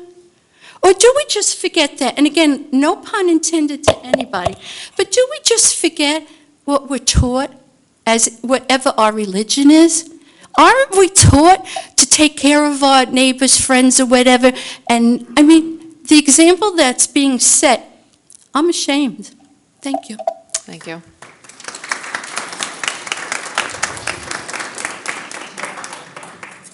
Are there any hands raised for the public portion of the meeting? I know Gail wanted to speak. Good morning. You're signed up? She's just going online. She's going to take one online. If you're signed up, Madeline will get back to you. Yep. Good evening again, council. Good evening. First and foremost, I agree with every single resident that has spoken thus far, and I commend them for showing up, finally showing up, and I appreciate that. Let me start first. There's a lot that I need to say, and I'll try and be brief. But first, let me start by saying, Madam Medina, Patty, Vanessa, and Mike, thank you for all you've been doing throughout this chaotic time in our city. You go above and beyond every day, and I appreciate it. You're welcome. Let me start now by asking once again, what is going on with the 32nd Street Bridge? I stood in the rain several days ago taking photos, and for 3 years, I've been asking about this issue. I would like to know who is in charge of getting this bridge fixed. Maybe it should be the city planner, because it is an area of redevelopment and condemnation. That's the only thing I see in Bayonne that needs redevelopment and condemnation. So maybe it's Ms. Mack that needs to start doing something about the 32nd Street Bridge. No one can disagree with that. Traffic on a daily basis is a disgrace, as every resident that came up here said. It's terrible. The city is not Bayonne. I don't know what you would call this city. And remember our mayor's commercials all weekend.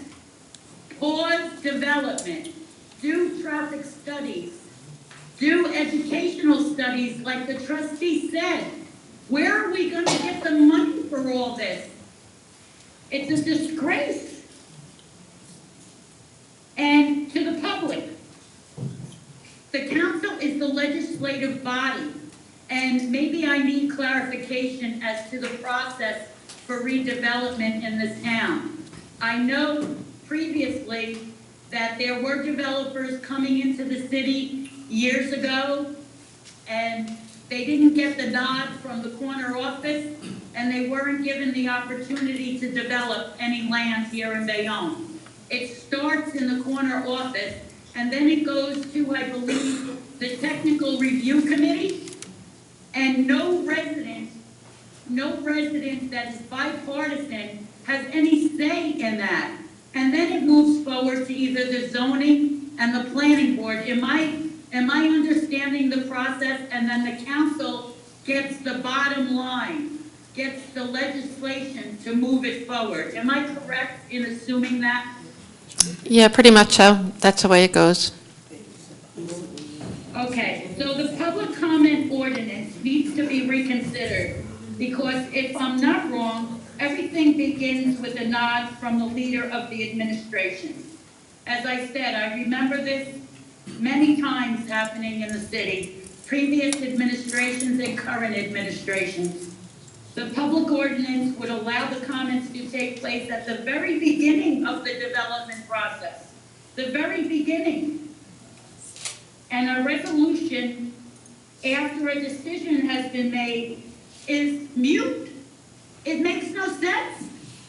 It should be done before it hits the council.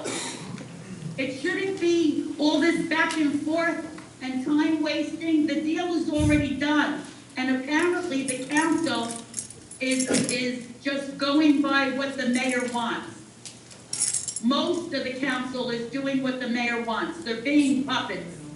And that's not what the residents elected them for, except for one who it behooves me to make a correction from the previous council that I said you were all elected. One of you, it behooves me, his favorite word, was not elected, he was appointed. So, Mr. Carroll, you were not elected, you were appointed. He I was was elected. appointed, Well, and then he in was, 2019, he I was won an election. appointed, and then he ran in a special election. My apology, it behooves me to correct myself. That's okay. It behooves me to forgive you. I just love saying that word. It's a good one, right? So I truly believe that the master plan is not being considered the way it should be, the way it was designed to be. Now, the special planning board meeting of March 20th, 2022. The developer were very kind, considerate, and very in tune with the way Bayonne should look in the future. They understood how our downtown footprint should be, and CASCAM does not fit that footprint at all. 16 stories and 6 stories and back and forth and everything. It's a disgrace. It's an utter disgrace. And I believe Mr. Desmond at the last meeting made a note about special rules and regulations for black and brown communities. That needs to be reconsidered. Again, Mr. Davis's commercials all weekend. Pause, study. Nobody seems to hear that except all of us who were home over the weekend listening to all these commercials. So it's very frustrating. I believe at the special planning board, a resident name, I believe her name was Ms. Hunt, I may be incorrect. Anyway, she was asking legitimate questions about the developer pertaining to our youth. The attorney for the developer, with all due respect, was responding to all of her questions. When all of a sudden a break was called and the two parties were told to discuss the questions during the break, that conversation should have been on the record and be continued after the break, not during a break. Transparency. The ordinance, again, will benefit not only the council meetings, but all of the meetings, and hopefully including the technical review committee. Thank you. Wait, I'm not finished. Sorry. Please continue. Now, elections are no joke. Since 1787, people have fought and died for the right to vote. And I urge everyone in the city and in that room to go out and vote. Now, we're supposed to have early voting. I understand that City Hall was named as the early voting place, is that correct? Yes. Okay, I thought it was Somehow. supposed to be in a place of non-intimidation. Why are we having it at City Hall? Okay, it has been reevaluated by Hudson County, and it's determined that there is no conflict. And as my position as municipal clerk and chief voting authority, I make the final decision. And you made the decision to have it at City Hall? Yes, I did, in my position. Very good. Okay, now, there should never be self-serving for an election. It's for the people, as the oath states. One day after the March Council meeting, I received a postcard thanking me for signing a petition to elect the Davis team. It had a picture of the current mayor and the current third ward council person. The signature was that of the current third ward council person. This will probably be the last election I will vote in the city of Bayonne, and they're making a joke out of it. People have fought and died for this right as I voted. How dare you? How dare you put something out there that is false, causing stress and phone calls to the city clerk as to who forged my signature. How dare you? Causing extra work for the council and for the city clerk and her staff, looking through petitions to see if someone forged my signature. How dare you? self-serving. How dare you? Putting Madeline Medina and her staff through all this paperwork to ensure no one forged my signature is an utter disgrace. Shame on you. Ms. Medina and her staff work very hard each and every day along with the public, especially during elections. There is many important aspects, and to have them go through this unnecessary action to come down is no joke. Did I fall for the intimidation? Yes, and shame on me for falling for this tactic. I can't even call him my council person. I emailed him, explained and told him what I needed for Kennedy Boulevard, and he told me I'm better off calling myself. Only if it benefits him. And I have the emails to prove it. You see, self-serving goals are not for the people, only voting for something that benefits you, flip-flopping back and forth. You need to recuse yourself from all the votes. It is very sad, as I have always tried to respect whatever administration is up in office. But honestly, some of our mayors are rolling over in their graves. That is terrible. Becoming self-serving and only saying what you need to say at the time of an election. Is this how each of you want to be remembered? Self-serving? Then congratulations, you've accomplished it. Some of those that did not contribute to your campaign or give you any of the many perks, you vote down. The ones that did, you vote up. I am not an attorney, but if all these rumors are true, has there even been a lot of quid pro quo, which are, I see our attorney has left the podium, so I guess he doesn't like to hear my voice anymore. So to the candidates, pause means pause. I repeat, Mod B is one area, which we needed. Avenue E is another because of the light rail. Interest rates are rising, rents are outrageous, garbage is all over the place. Leave our infrastructure and zoning and footprint alone. Start focusing on the roads and everything else that needs improvement in the city. History will not be gracious, and I can bet on it.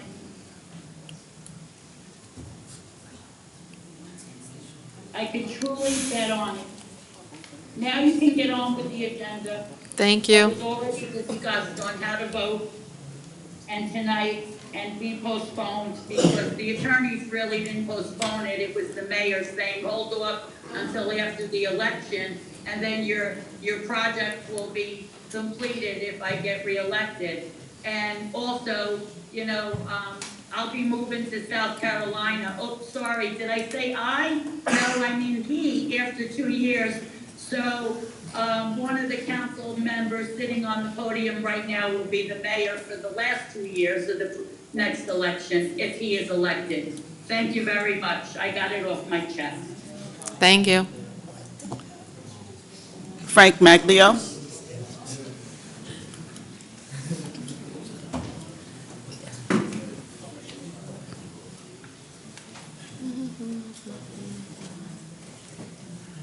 Good evening, Council. My name is Frank Maglio. I live at 17 Oak Street here in Bayonne. First thing I want to say is that I'm blown away by what I heard from these people, that more is not being done to help Bayonne, feed Bayonne, and I hope that going forward that these people don't have to come here to this mic and do that again, because that was really heartbreaking. I didn't come here to make a big thing. I just wanted to tell a little bit about my experience in Bayonne. I moved here 9 years ago. When I moved to Bayonne, I noticed that a lot of Bayonne was shut down. The stores were shut down. There was for sale signs, for rent signs, boards up. It was really looking desolate. I was a little worried. I came from Brooklyn, New York. It was kind of looking like that. I thought maybe I made a mistake. Shortly after, we had a new election. We had a new mayor. A few months later, things started happening, started looking a little better. I felt a little better about it. And long story short, Now, let me not even put it that way. My point of coming up here is that I want to support the team that's in place right now.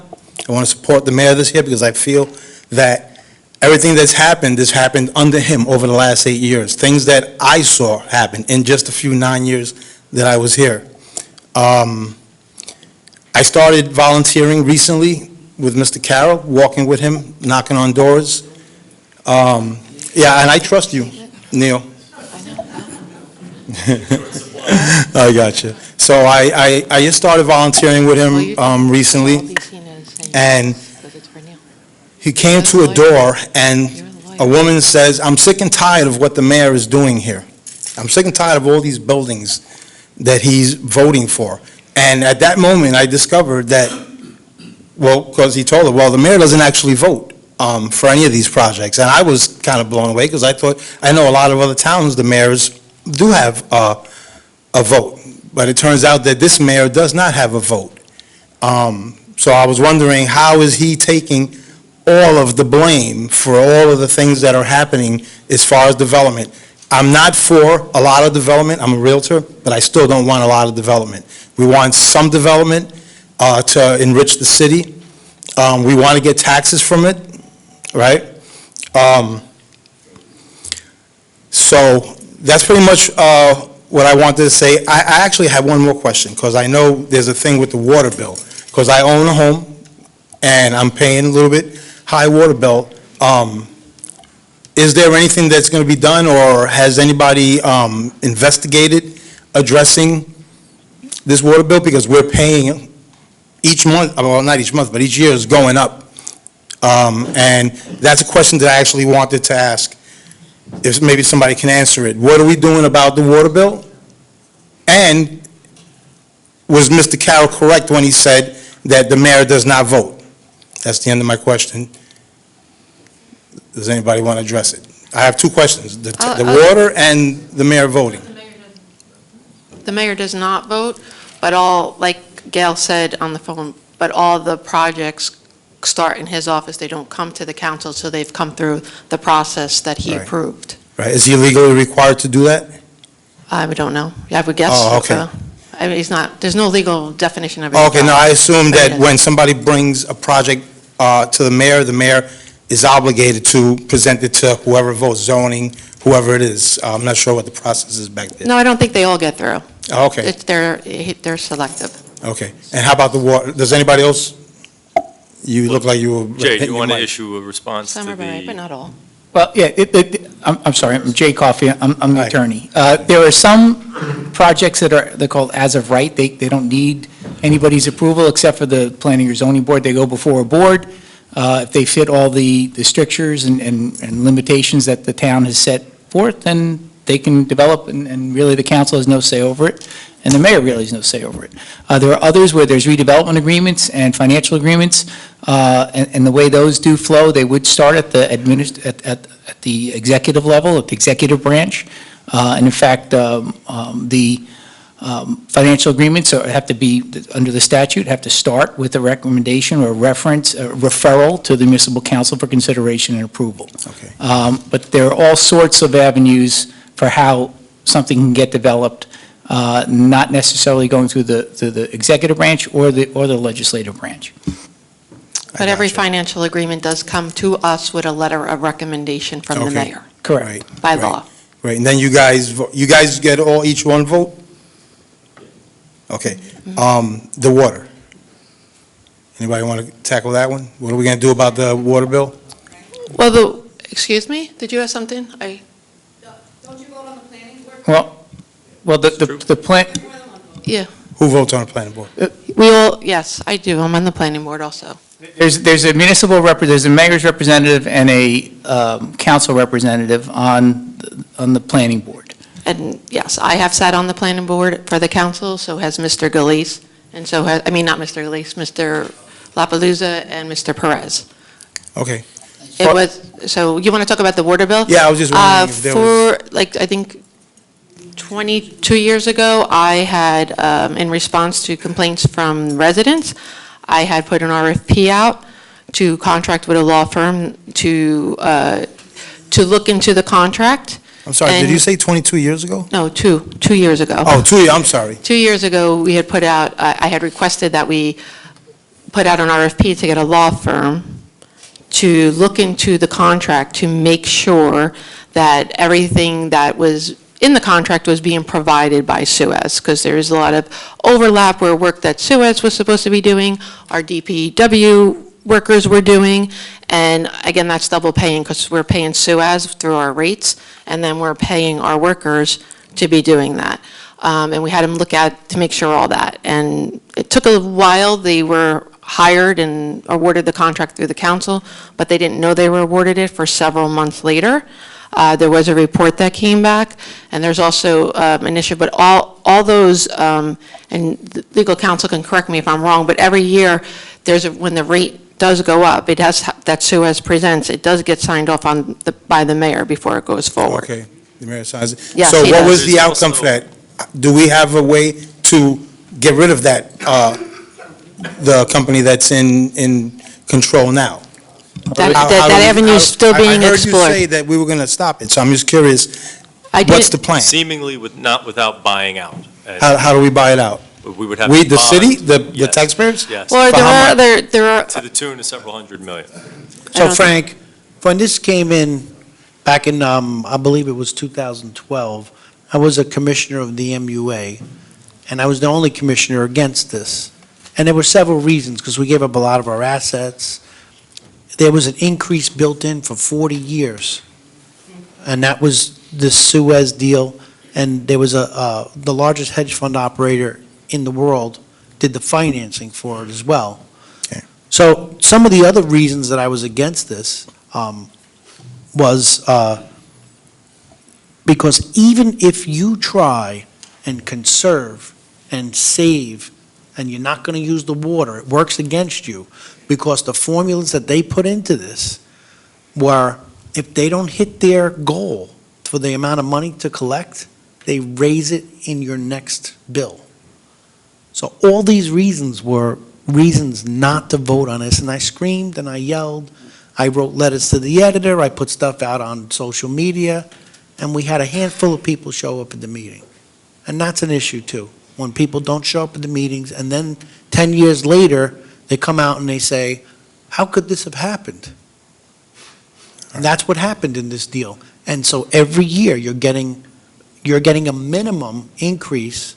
The minimum, I believe, was 3.9%. Yeah. But it could go higher than that. That's crazy. And that's the reason why I didn't like that deal, and I was the only one who spoke out against it. Thank you for that. So the question is, are we going to be able to do something moving forward about that?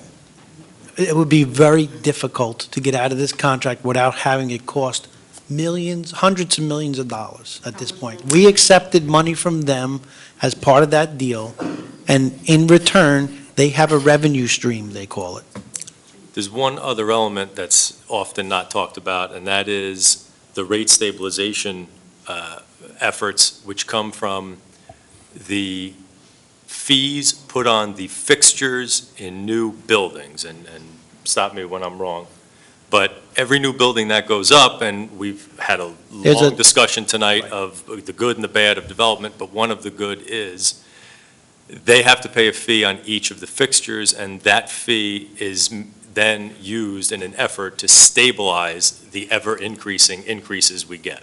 So it's a For bad water situation hookups that's per made unit, right, better. that's right. All right, thank you very much. I just wanted to say real quick that I know all of you councilpeople, and I like all of you. I have nothing against any of you. Bayonne has embraced me. I love Bayonne now. I've been here 9 years, and I hope to be here the rest of my life. But thank you for the time, and have a good night. Thank you. Dave Solari.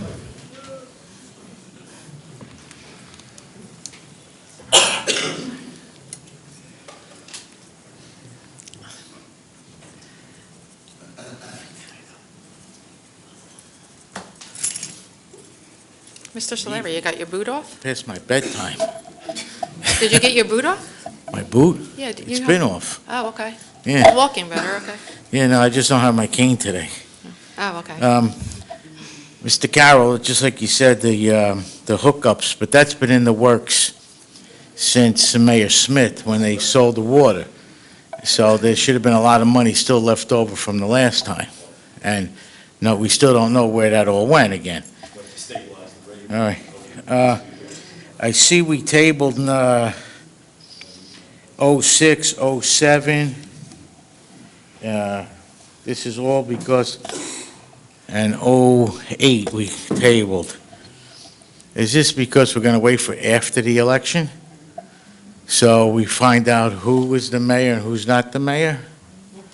Because when Sharon is the mayor, then we know All right, that Dave, just it keep won't it be, on. no, I'm just using for example. I'm not saying you're But going to be David, the mayor. these are requests by the The by the attorneys had applicant. sent us letters Well, I'm just saying. requesting that. So we, I just- as a courtesy, Just checking it out. complied with you know, the attorney's request. I go through a few of these literatures, and I feel for Stephanie too, number one, Stephanie. I understand where you're coming from. I mean, they could promise the world, okay? And I know that he promised you, Mr. Carroll, back then.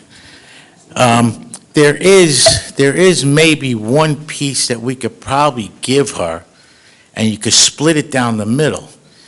Down the central garage, I don't know if we use that still, where the where the fire trucks used to go. We don't use that no more. Fire trucks don't go out of there no more. Down the central garage. Talking about the old firehouse? Yeah, the firehouse down central garage. Why I'm can't just we- going to stop you because as the two women, I think our heads are spinning there, had talked about that also for a possible animal shelter. And it was considered, Okay, but I will tell you that one DPW informed me, along with Chief Weber, that it was not available because it's necessary for fireman training. It was asked, regardless of what it was going to be for, but I'm just only telling you what I thought was their told when I did make that thought their inquiry. training center was on 16th Street. I'm I just, mean, I don't know. I thought Mr. that's where Solari, it I'm was. just telling No, you what I was told, it's- right, Mr. Cotter, when I asked you? That was the response that Chief Weber said it was needed for training. Well, I never see anybody using it, but that's a perfect place. You can split it down the middle, them and the animals. There it is, no problem. That would be taken care of, but you know what, that's too easy. That is too easy. So, I just want to go with these flyers that come in the mail here, and it's funny that the mayor turns around and says he's putting a halt on building. Wow. 4 years ago, he said he wasn't going to build. And I think maybe you might, if you do remember, Mr. La Balusa, did he say that 4 years ago, we're not going to build maybe, we're not going to build no more. Jay, you don't have to whisper to him. All right? All right. Well, I was just wondering if you... I don't remember that, Dave. You I don't him remember saying it. There was only one, I tell you, I had he's a friend of mine, he's still a friend of mine today. We battled it out, and we've been friends for many, many years, with Sal Galais. When he first became councilman, and he told me that we're going to build to the sky, I said, Sal, you're nuts. Well, you know what? He was the only one that was honest. For 8 years, he said, this is what we're doing. I said, Sal, you're nuts. Sal, I apologize. You were the most honest person around, because everybody else, forget about him at the other end, to my far right, I feel like I'm running for president now, right to the left. But the mayor said 4 years ago he wasn't going to run no more. I mean, he wasn't going to build no more because we're not going to give out no more abatements. Okay? Mr. Perez turns around and says, no more building, no more for abatements. We're going to be here for the seniors. Do you remember saying that? 4 years ago? You don't remember? Oh, let's play it.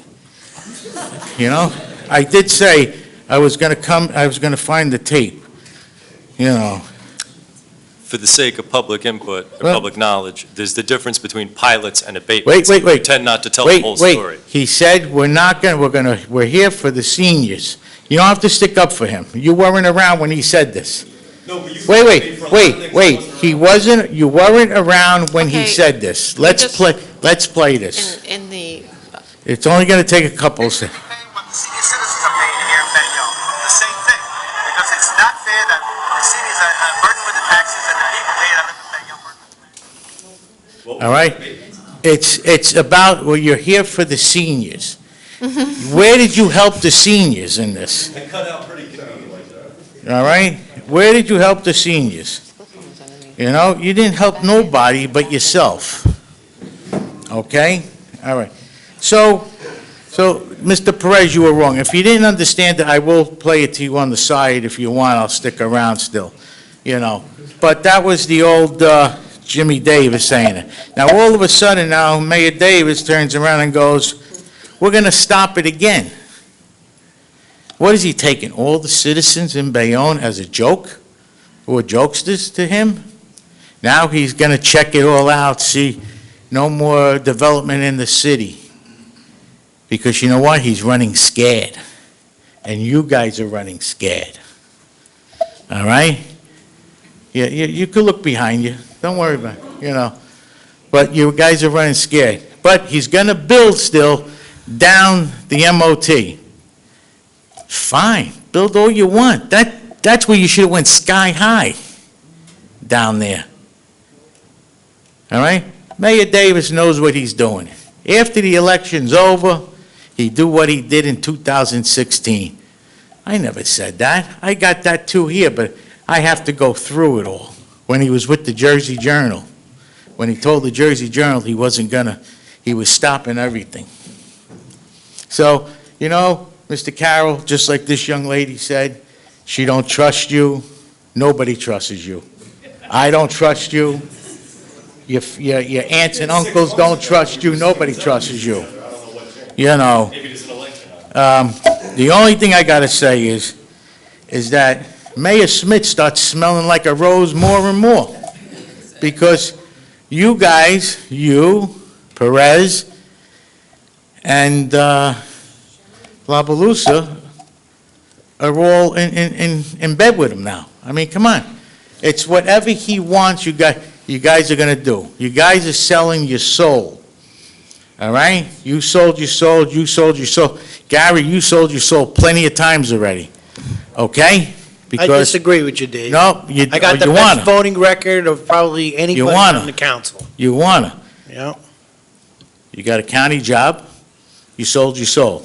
Dave, I'm the most qualified guy Okay. for that Wait. job, too. You Come on. couldn't do my Come on. job. Come on. There's other landscapers around then better I than don't you. think so. You don't think so, huh? Okay, Let's can we not just go that keep way. it- keep Let's on not- point? I wanna stay on- I Can wanna we just stay on- keep on point? I want to stay on Let's not- track, yeah. all right? You've got your family jobs already, sold your soul. So you're going to sell your soul. Two people, all right? Here's another one. Dave, didn't your son work for Public Works at one time, too? And my son, who, my son? Yeah. And my son didn't get it from me. Oh, okay. Didn't get it from me. You sure? No, didn't get it from me. My son didn't get it from me either. No, huh? No, huh? My son knows the landscape. No, huh? Right, Dave. Yeah, you can say whatever you want. You can say whatever you want, you know. All right? Here's another one. All right, Can I just ask everyone to not, Is the It's just- entirety of your comments political in nature? Or are you speaking You know on an what? issue? You know what? excuse me, The if you're not at the dais, The tax, I see Dave, here- Dave, if you're not at the dais, I'm going to ask the audience to please be I considerate see of our here speakers. that we're gonna If you'd like to have- speak, you can sign up. We're going to have what you call it, and I forgot what number it is here. I think we're looking for the budget soon, right? So I want to know, where are we going to get all this money from? Because when you give out abatements and pilots, okay, they're the worst thing. Gary said that before. The worst thing we could do, that was the worst thing. I remember sitting in here, God rest his wife's soul, we sat here and we agreed that this was the worst thing. We used to sit here and talk.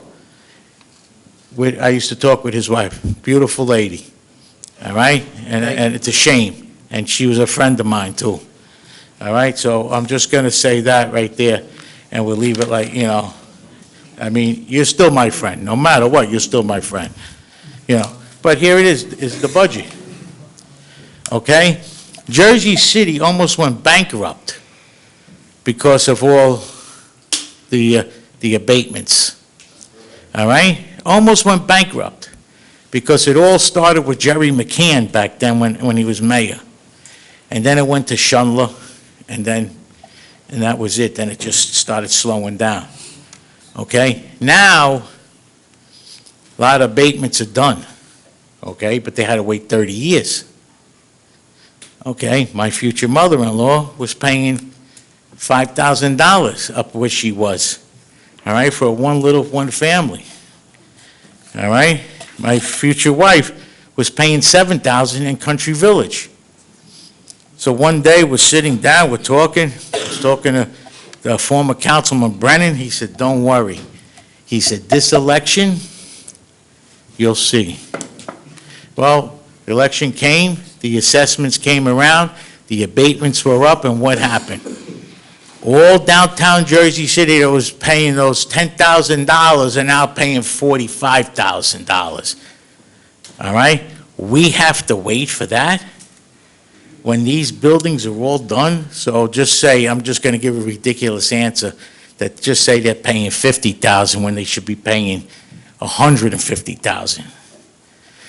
We shouldn't be giving them out. They want it, they build it, this is it. All right? I don't think I should have to pay that. I'm paying $13,000 up in Country Village, and I can't even get it cleaned up there. Can't even get the state to come and cut the grass up there. Still trying to find out who's going to pave that section there. If it's the state maintains it in the winter, they salt it, they go all the way up to the boulevard. But nobody wants to know and tell me who's going to do it. I've had many discussions now, more than one, with our Assemblyman Sampson, who told me he's going to look into see if he can get the state to pave that section, because there's been some pothole repair, but it's bad. Oh, it's terrible. You feel like Bayonne did Beirut their over job there. up to a certain point. I've had conversations with DPW Director Cotter about the same street. I mean, it's Right. I mean, they could come left and right. I mean, it's bad that they're all over. But another thing, we have a company that's in there paving the streets, filling the potholes. We still got them? Yes. Now, what is their, do you give them an area to do, or they just go around and just look and fill? No, we give them an area. Oh, okay. I was just wondering, because if you want, you could maybe jot this one down near the school on between 28th and 29th. There's a big pothole right there. We're closer to 28th Street, and closer to 28th Street. I ran into that the other day. But, You talk about my Lincoln School? no, Bayonne High School, Avenue High A. School. Yeah, Avenue A. Well, the whole Avenue A, just so you know, is getting paved. They're in the process, if you've noticed, all the handicap ramps are being redone. Oh, is that what's going on over there? All right. And Avenue A will be paved from 37th Street all the way down. But can we get that hole before somebody loses their front end at least? Okay. I'm gonna cut it soon.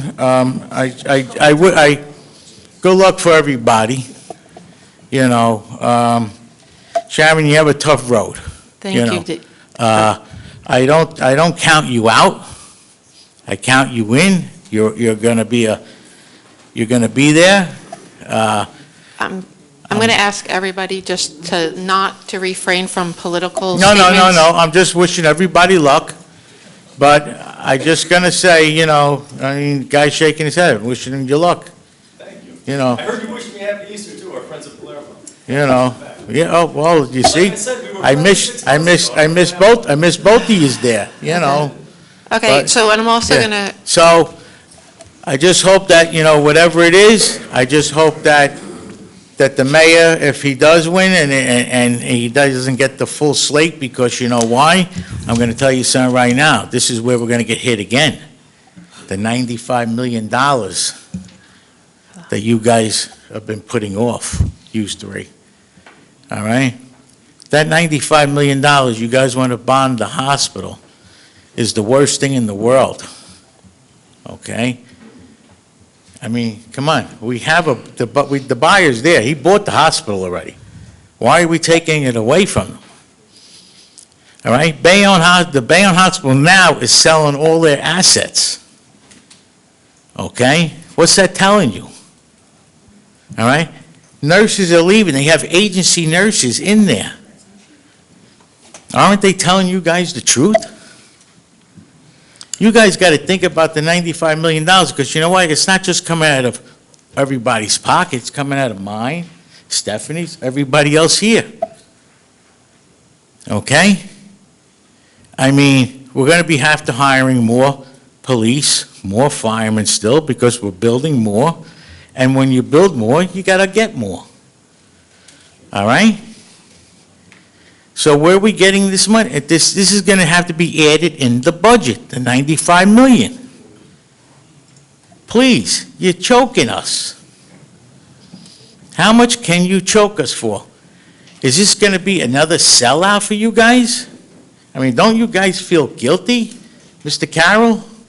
I haven't sold out your political narrative that you're here to do. You're selling it very well. I'm just saying, I'm but just your hoping, facts are I'm almost just completely hoping, wrong. I'm just hoping. And I applaud each and every one of you up here now, including those that are quote-unquote running against us, the opposition. I applaud every one of you for moving away from abatements and moving towards pilots. And while I may not agree with every single pilot, it is miles better than what was being done and giving out abatements. Now, while some may not understand the difference, and while some may not want to publicly talk about the difference, you did an excellent job moving us away from that. Well, we have to, Can I just ask you we have to- to do something. I'm just going to ask for people to wrap it up because it's Yeah, late. sure. I want to give everyone a I time. understand, I so- am wrapping it up now. I just wanted to throw that $95 million out, because it's going to be very hard for us to stop paying, because you know the taxes are going to go up again, more and more, and who's paying for it? You're actually telling the seniors to leave. Is this council going to be like when Vinnie LeRae was up there? Jay Coffey will tell you. You know, I think, I'm sorry, you were there too. You remember the old answer? When I said everybody shouldn't pay their taxes, and what was his answer? Don't worry about it. There's somebody out there to buy the liens. That was his answer. All right? He loved you. And he's laughing because he knows how true it is. And you know what? I just don't want to see that. You know what? We're all friends.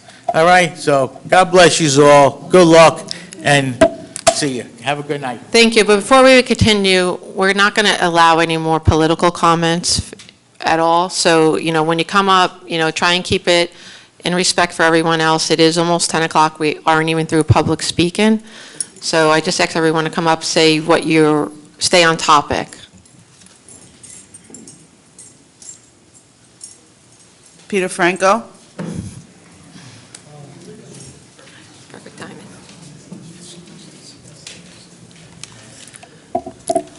Good evening, City Council. Peter Franco, 105 West 53rd Street. That was a lot to unpack, and I'm going to try to keep my notes real short and brief. You know, look, I feel like we should do something to find a facility for Hunger Free, right? There's quite a few things we could do. I mean, you know, we have Holy Family that we bonded for 4 years ago, and it's, you know, I guess an animal shelter for rodents and wildlife right now. I mean, there's really nothing going on over there. Another thing, though, but we have members of the school board here tonight, and one of the things that's a, you know, requirement is the community service.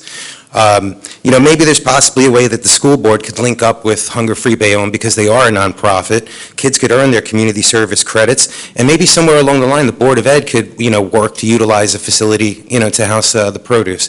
So that's just an option. I don't know if that was looked into or anything like that, and I just wanted to make that suggestion. Also, Councilman LaPalooza, I know we're running against each other and stuff. I've supported you over the years on some things. And I want to say thank you for helping with the expense, because that's just not fair for, you know, that organization to incur $5,000 of damages from vandals. So I appreciate that. Let me see here. Gosh, there were so many notes. Madeline, all right, quick question. Last time I was here, we spoke, obviously, we had the concern about the police department, you know, with when it comes to early voting and people voting inside City Hall. The police department's a little bit further away, right? Like, it's got a separate entrance and stuff like that, but right outside here is the mayor's office. So somebody's got to come into City Hall and, you know, potentially vote maybe the mayor out, or maybe they vote for Dr. Brown, or maybe they vote for the mayor, but they're like literally voting right there. And I think that's, to me, that's a bigger conflict than, you know, maybe just the police department in itself with intimidation.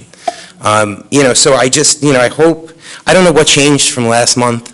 I mean, I have a great deal of respect for you and stuff like that, and you're the final say on this. Correct. But you know, I plead with you that we understand how the intimidation goes on in the city, and we want to protect democracy.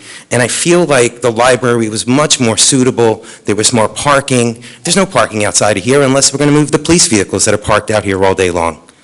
You know? I mean, that's the reality. And I'm not taking a shot at the police department or anything like that. It's just, you know, I mean, come to City Hall during the day, and that's what you experience.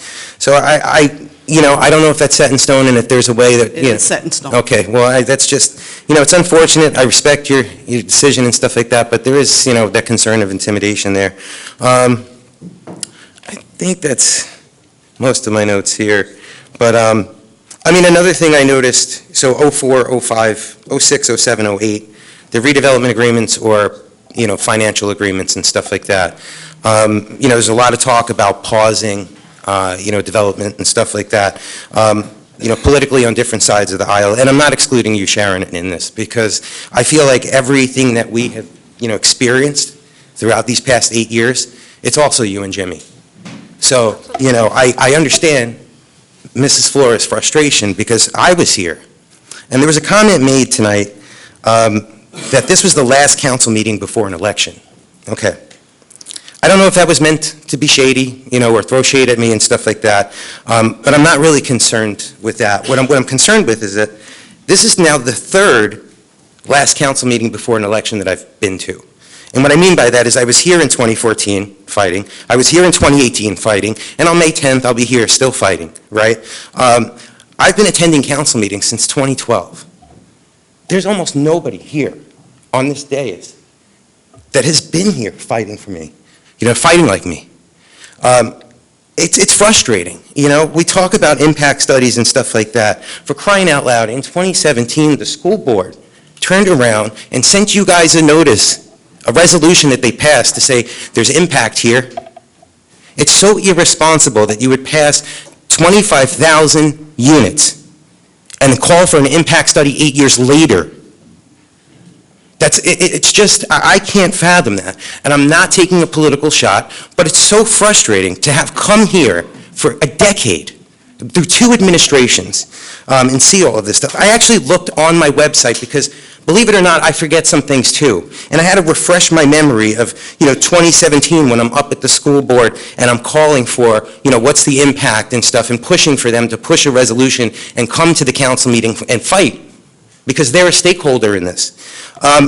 You know, I even called for a liaison, somebody on the city council, whether it's the council president or somebody that your responsibility, and I point out the council president because I believe you make a little bit more of a stipend or something, or maybe it's the at-large. But, you know, that could be a responsibility where you're in the know working with the school board, because it's 2 separate taxes, but it's one person. You know, it's like one Bayonne. So, yeah, you know, I'll close with this. As I said, you know, the frustrating side of this, to have been doing this for 10 years for nothing, right? You know, not only just caring about my community. The one constant thing that I have seen is that through 2 administrations, both the Smith and the Davis administration, for the last 12 years, we have elected one team, one ticket, one set of ideas. I hope that the public, no matter who you choose for mayor, no matter who you choose for whoever, and I apologize, and I'll just close with this, but I think it's time to have independent voices, because I tell you what, it'll be much harder to legislate, but there'll be more dialogue, there'll be more debate, more input from the residents will matter equally, if not more, than the executive side of the house. So you know, I urge people to really consider and look at the candidates, in this. And, thank you for your time, and I hope that wasn't too political, but it's just coming from a passionate place, and it's very, very, so thank you so much.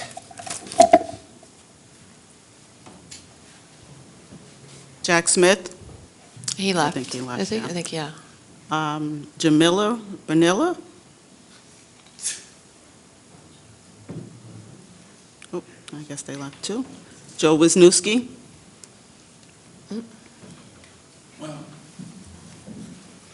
We went through a lot here. In case anybody wants to know, the Yankees won, the Mets lost, and Brooklyn Nets lost.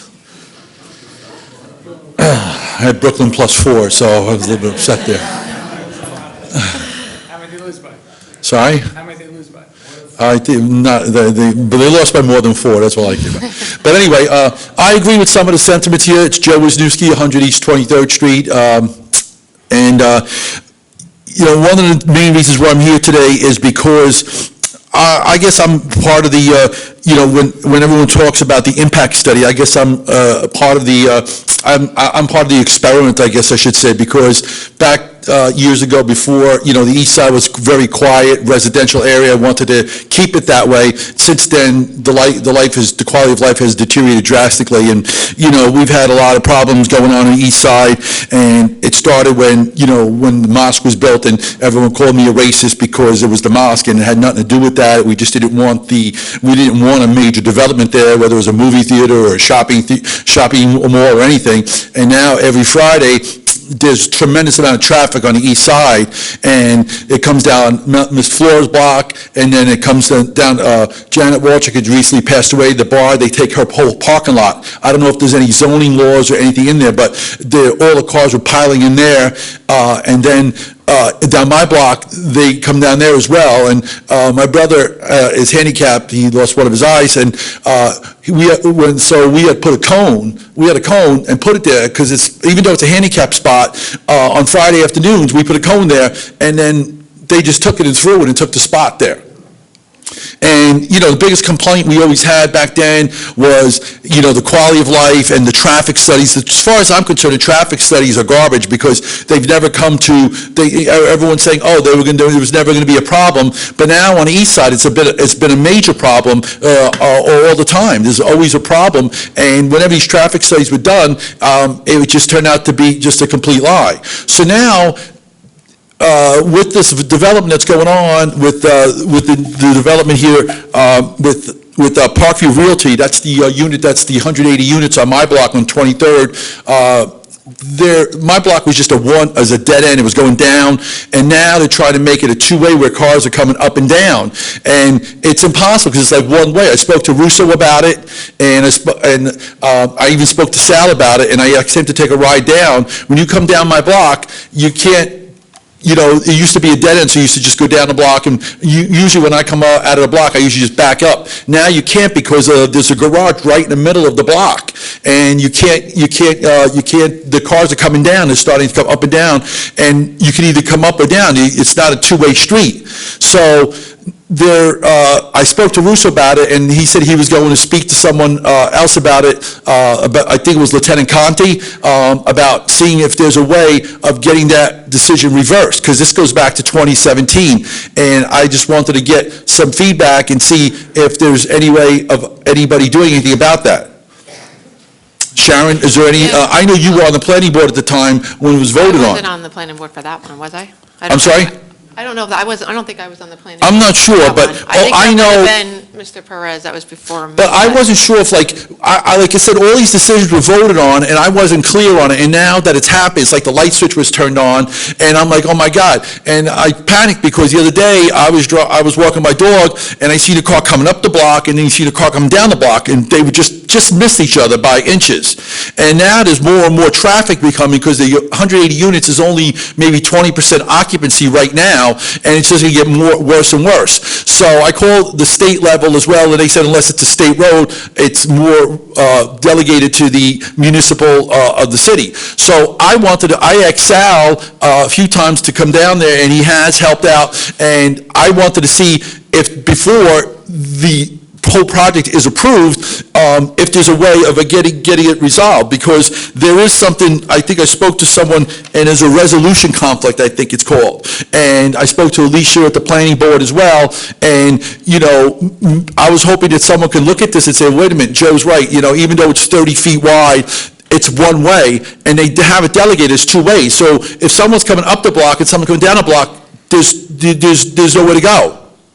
And I don't know how it was missed. And I was just trying to figure out a way of the city looking at this and saying, hey, this project's not complete yet. Maybe we can go back and say, this is a problem, and we need to remedy it. And, maybe that's part of the resolution conflict, because anybody that goes down there will see, if you come down the block and someone's coming up the block, you can't, it's only one way, because there's cars on both sides. We don't want to lose any of our parking, because we all know about the parking problem in Bayonne. So, Joe, I can just say, we all know we don't want to lose parking in Bayonne. And second, the only thing we can do is we can make a recommendation. We can have the city planner look at it. I mean, we can just send her an email and have her address it. I think it should be, Sue Mack, did you speak with Sue no, Mack? I didn't speak to Sue. I did spoke to Mr. Russo, who's the engineer, and he said he's meeting with Conti. They're meeting there next week. Okay. And like I said, this was done back in 2017, Parkview Realty, and I was just wondering, since it's still in its infancy stages, there is ability, I would think that someone say, hey, you know what, if we all take a ride down, I'm not making this up, but anybody takes a ride down that block, if you go down the block, if they just kept it, because the traffic, if they kept it going down and go out 22nd, that would be the most common sense issue, because you have the garage right in the middle of my block, and when that garage opens up, people come flying up the block, and then people are coming down the block to go to the big storage center. Yeah, no, I'm completely familiar with the block, and I agree with you. So we'd have to send it to, them to make the recommendation. And maybe, I don't know what the conflict resolution you're talking about, how it gets applied. That would be for the city planner and the zoning, and I guess. Well, Sal, I know you've been down my block, and I know you and I had spoken a few times, and I know, he was down there, and you said you're familiar with it as well. Maybe some of the other council people aren't, but I would think that, Sal, you're down at the Second Ward, I've spoken to you numerous times about it, and you feel the same way. Yeah, and I spoke to Lieutenant Conti today. They're having a meeting Monday about this traffic, and I brought that to him, that the street ain't wide enough for two cars to go up and down that street. So he said they're talking Monday, he'll get some answers, let me know. He doesn't know if it's going to be solved Monday, he doesn't think so. They're just coming to a solution, but I was on the same impression that you were. It was just going down and going out 22nd and leaving. But then they told me 24th Street is coming around and looping into that also. They're going to make that a two-way also? It's going to be crazy. You're asking me, I'm asking you. That's why I'm coming to you and telling you. No, I know. I just learned that today, that they were bringing that around the building, and it's going to go out. So somebody had voted on it to make it, like I says, all these decisions were made years ago, and now, like I says, I wasn't aware of it, that this was going to happen, and now that it's happened, I'm hoping that somewhere along the line, that Sharon, you could come down there, or somebody could come down there and take a look at this and say, you know what, Joe was right. I mean, this is, Sal was there, he agrees. Sharon, you've already been down there, so you know that somewhere along the line that this is a quality of life issue as well, and we all talk about. And a safety issue. Of course, safety issue, a quality of life issue, and we've been through hell down on the east side, between all the construction, and now there's going to be more and more construction going on, and as far as, I know you don't want to get into the political stuff, but this ports thing is only temporary, because, with all the construction that's going on there's so much more that's going to be happening on the east side, that it's no longer that safe to walk around. I mean, the cars are flying now and doing 40, 50 miles an hour, and the speed limit's 25. I've lived there, so I disagree with the gentleman that said he's been in Bayonne for 8 years and seen a major improvement. With me, it's been quite the contrary. To me, I've seen a major deterioration. I'm like, just about had it. I says, I don't know, I even told Sal, I don't know how much longer I could take it, living there with the more and more people coming in with the traffic and the congestion, and just having to worry about getting run over over all the time because it's not like the quiet neighborhood that I once had.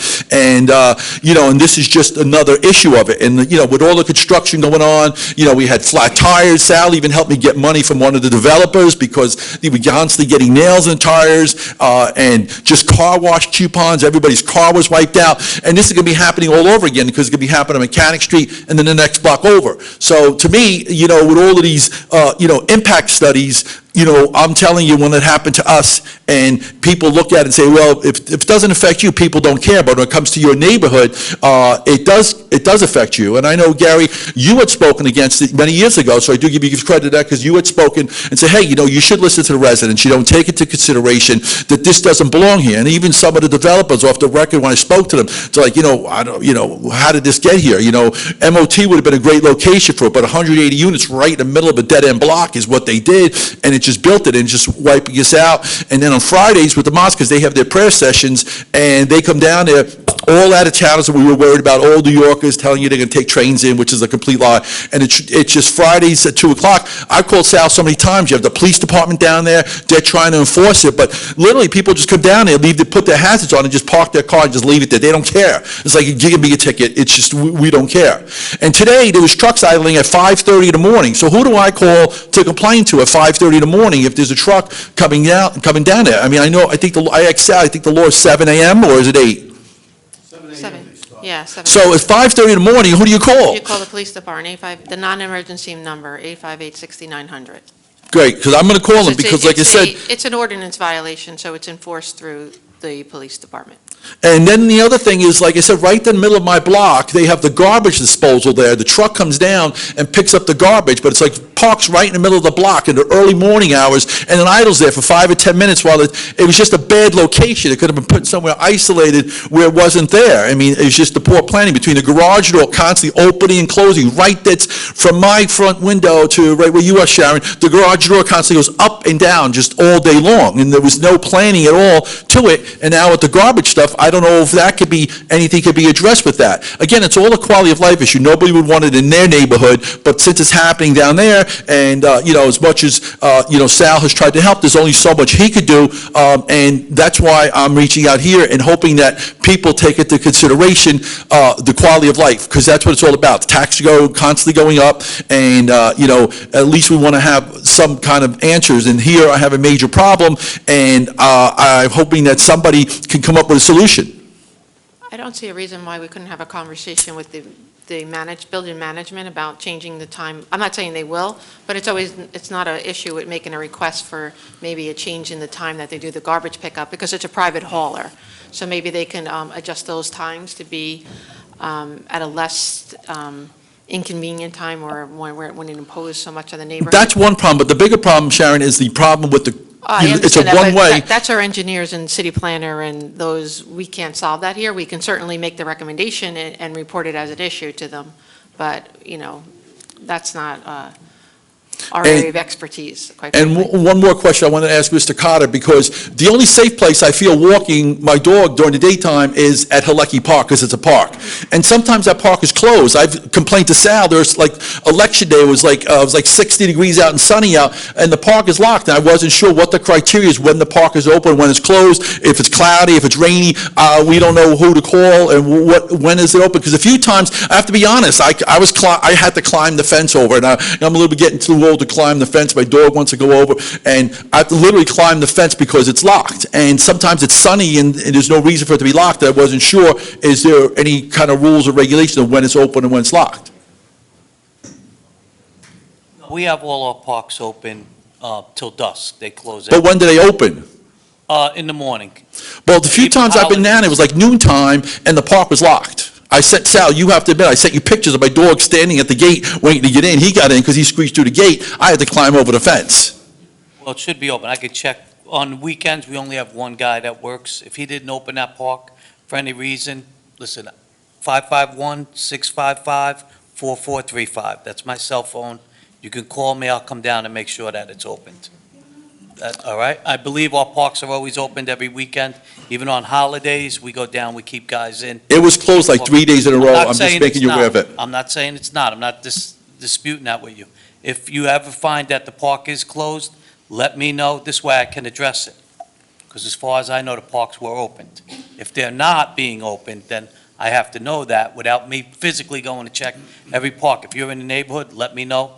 You got my cell phone number. That's 24/7. I appreciate that. And like I said, that's like a big concern, because realistically, walking on Avenue F now, cars are coming and going. Like on a Friday, and you come in there at 1, 2 o'clock, I always try and get out of town by that time, like 1 o'clock, because once 1 o'clock comes, the east side is a disaster. I'm like, sometimes if I'm gonna get a late schedule, I'll try and get away, because I've got to run out, because I know that all the cars are gonna be coming and taking over the whole neighborhood. But just like I said, my biggest concern was that one-way thing, because it was done in 2017. I was hoping that, Mr. Coffey, maybe you could look into it, legality-wise. Somewhere along the line, people got to say, you know what, Sal was down there, Sharon agreed. We got to say, hey, listen, maybe this was a mistake. We got to get this block to keep going. From 24th, from Prospect to Avenue F, it's one way down. It was that way on 24th, 23rd. Now they're trying to make it two-way, and it's just, it doesn't make, there's no room. You can't have two cars go. So like a year ago, my brother was backing out, because sometimes you have to back out, and that's even hard to do when you're backing out. The other guy was coming down the block, wouldn't move. We had to call the cops. It was a standstill, because the one guy was coming down the block, you're coming out, you're trying to back up, and they're like, well, I was here first, so I'm not moving. And now it's just getting worse and worse, because people are slowly moving into the 180 units. It's only maybe 20% occupied. So in a year or two from now, it's going to be 10 times worse. So, if there's ever a time to get it resolved, it's now, and say, hey, listen, we made a mistake. Let's see if we can get this fixed. No, I understand that. I don't mean to cut you off, but if that's, we got that issue, if you have another Thank you very much. That's Okay. it. Thank you. Point of order. I would hope everyone gets heard here tonight. We are. Especially all the time that was wasted, political posturing We and all are. this, but I would hope everyone gets heard here. We didn't, we're going to let everyone get heard. Thank you very much. We have a whole list of business we have to do. So, Todd?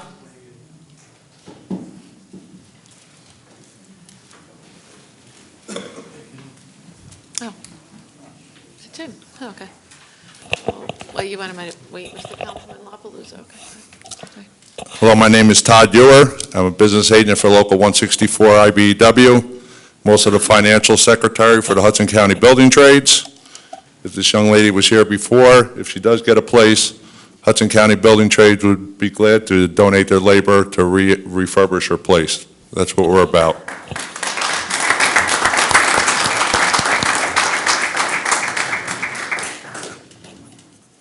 I'm just one trade union in the Hudson County Building Trades, the electricians. I have over 60 members that live in Bayonne, so I'm speaking for them. I'm talking about the 1,200 units over at the MOT. The man is a pro-union developer. He's guaranteed us that he will put in a PLA where we'll give preferred hire to my Bayonne residents who deserve it. I mean, there's been so much non-union work done here in Bayonne that's been approved, and my residents are like fit to be tied at this point. They really are, and I'm just speaking for one union. I mean, you have carpenters, you have plumbers, you have 16 of us, and we're about sick of it. And it's 1,200 units. It all, we need this approved. It's very important to us. And like I said, that's 60 members, their families, their friends, and we're all putting everyone on notice up here. We really need this project done. Thank you. Thank you.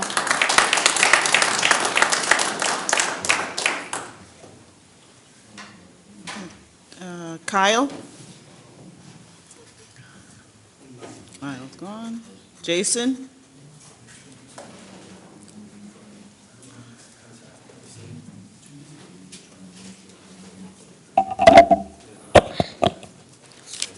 Hello, good evening, members of the council, residents of Bayonne.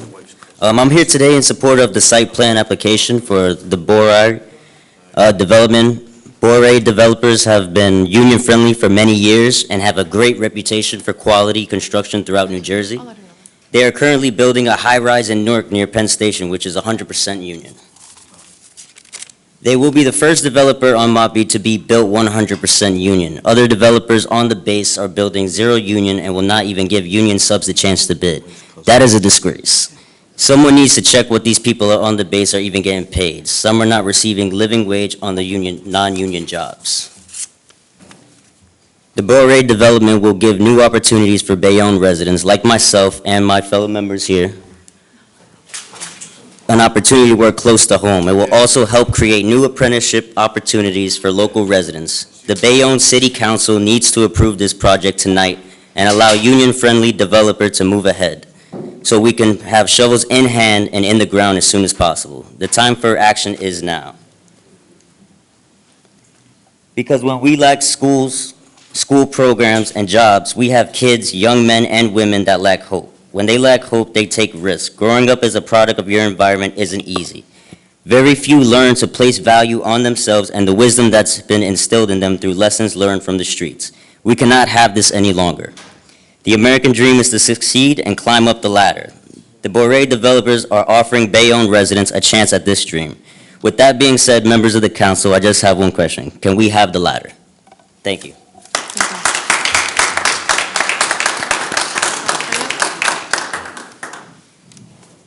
Frank Perez.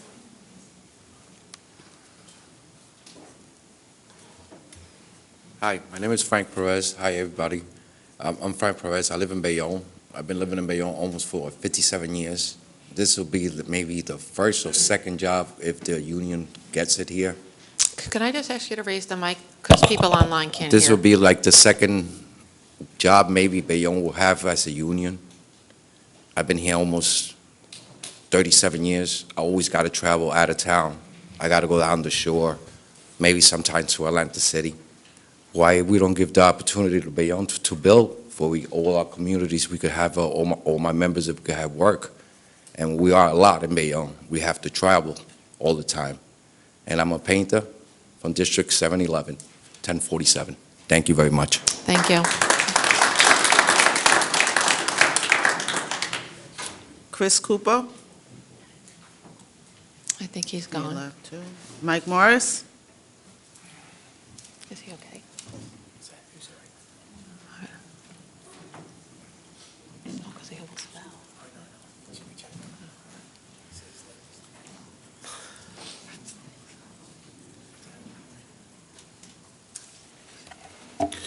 Good evening, Mike Morris, 123 Avenue C, Bayonne. I'd first like to start off with the issue that Mrs. Glover had. In regards to her statement that people might have said that you abandoned Bayonne, that's very wrong. You were forced out, unfortunately. That is the truth.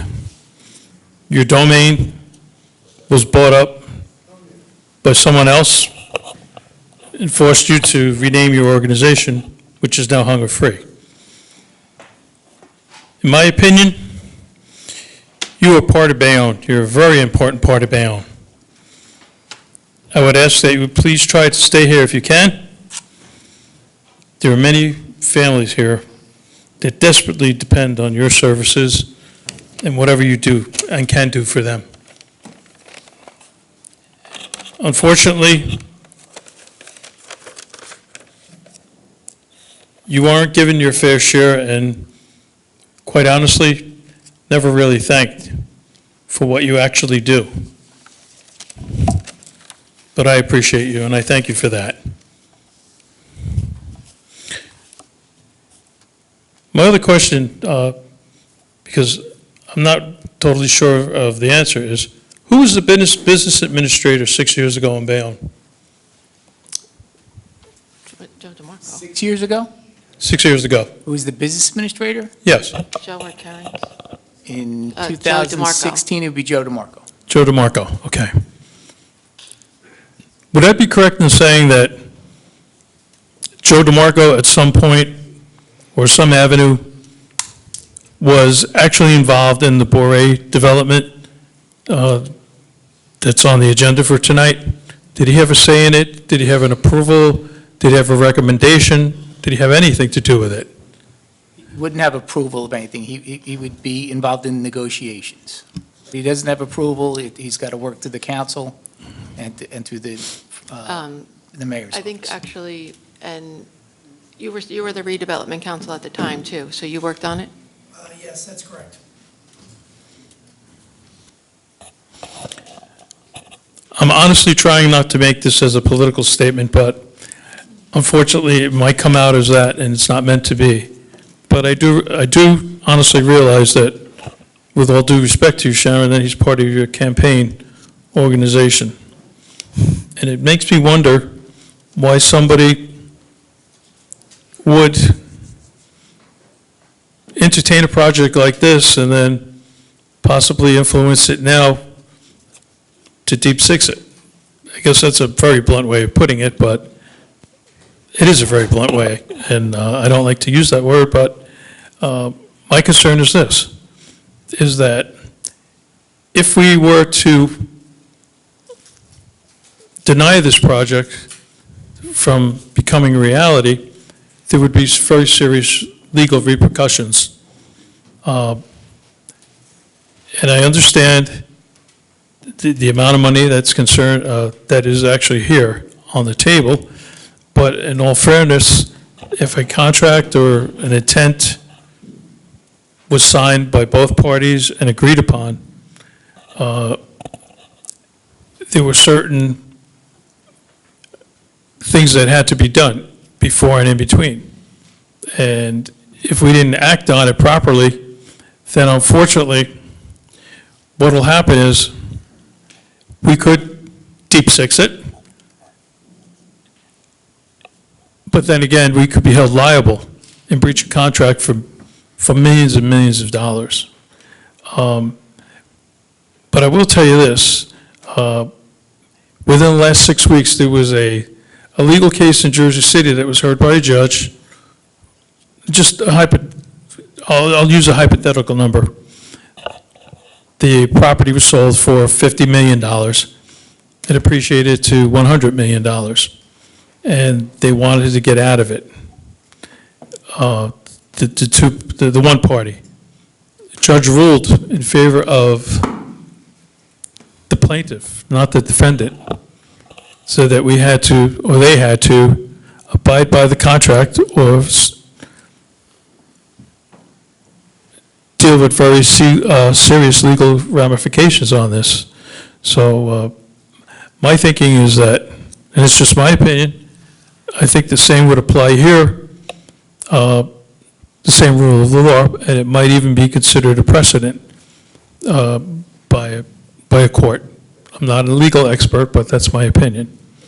So I would hope that this Boré project would be approved tonight. Some people might not like my opinion, but I'm just speculating on what could possibly happen, and I think it might. So I'll say no more on that. One other thing.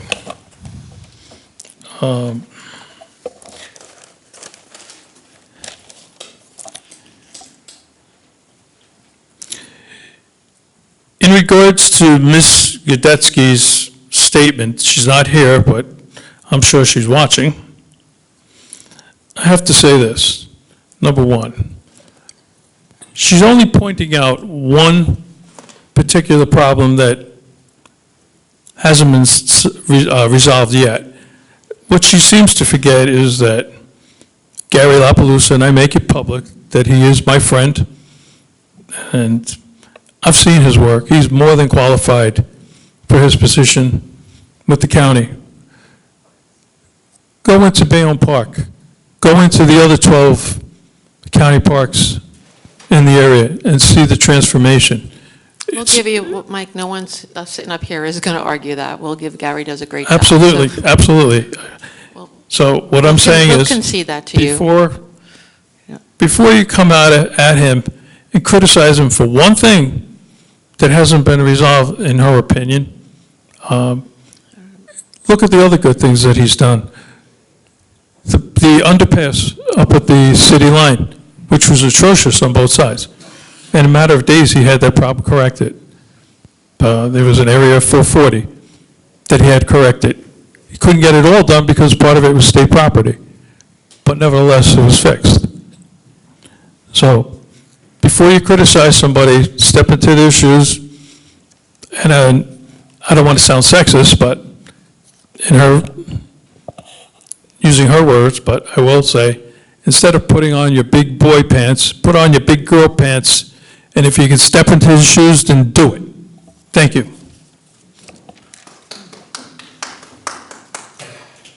Thank you for that. She raising her hand. Suzanne Kavanaugh.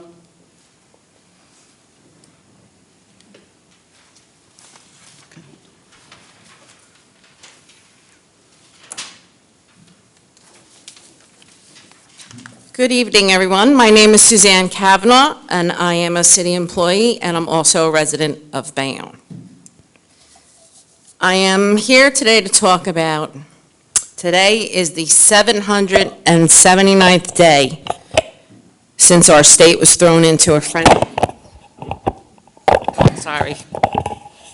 of COVID-19 on March 2nd of 2020. The first cases of COVID hit New Jersey. Thanks.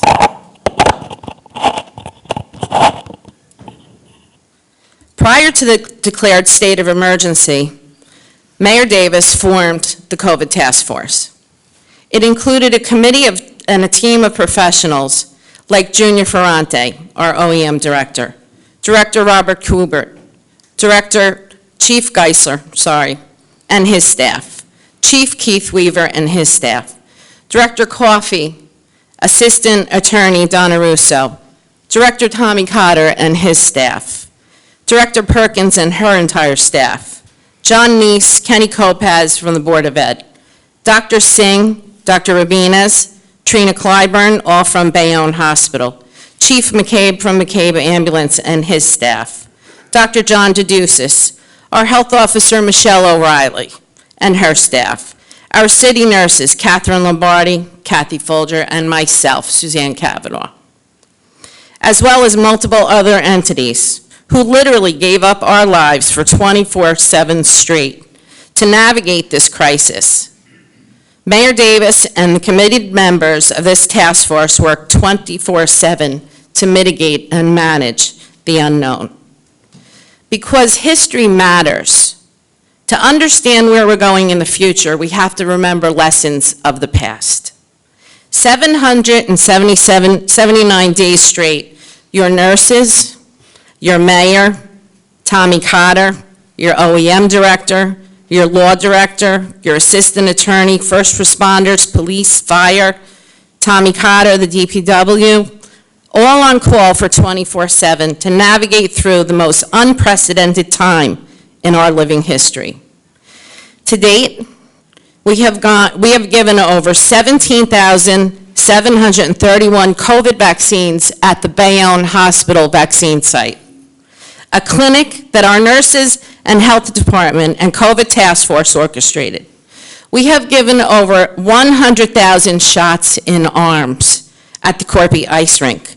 We delivered that to the city of Bayonne residents and the people that were employed in our great city.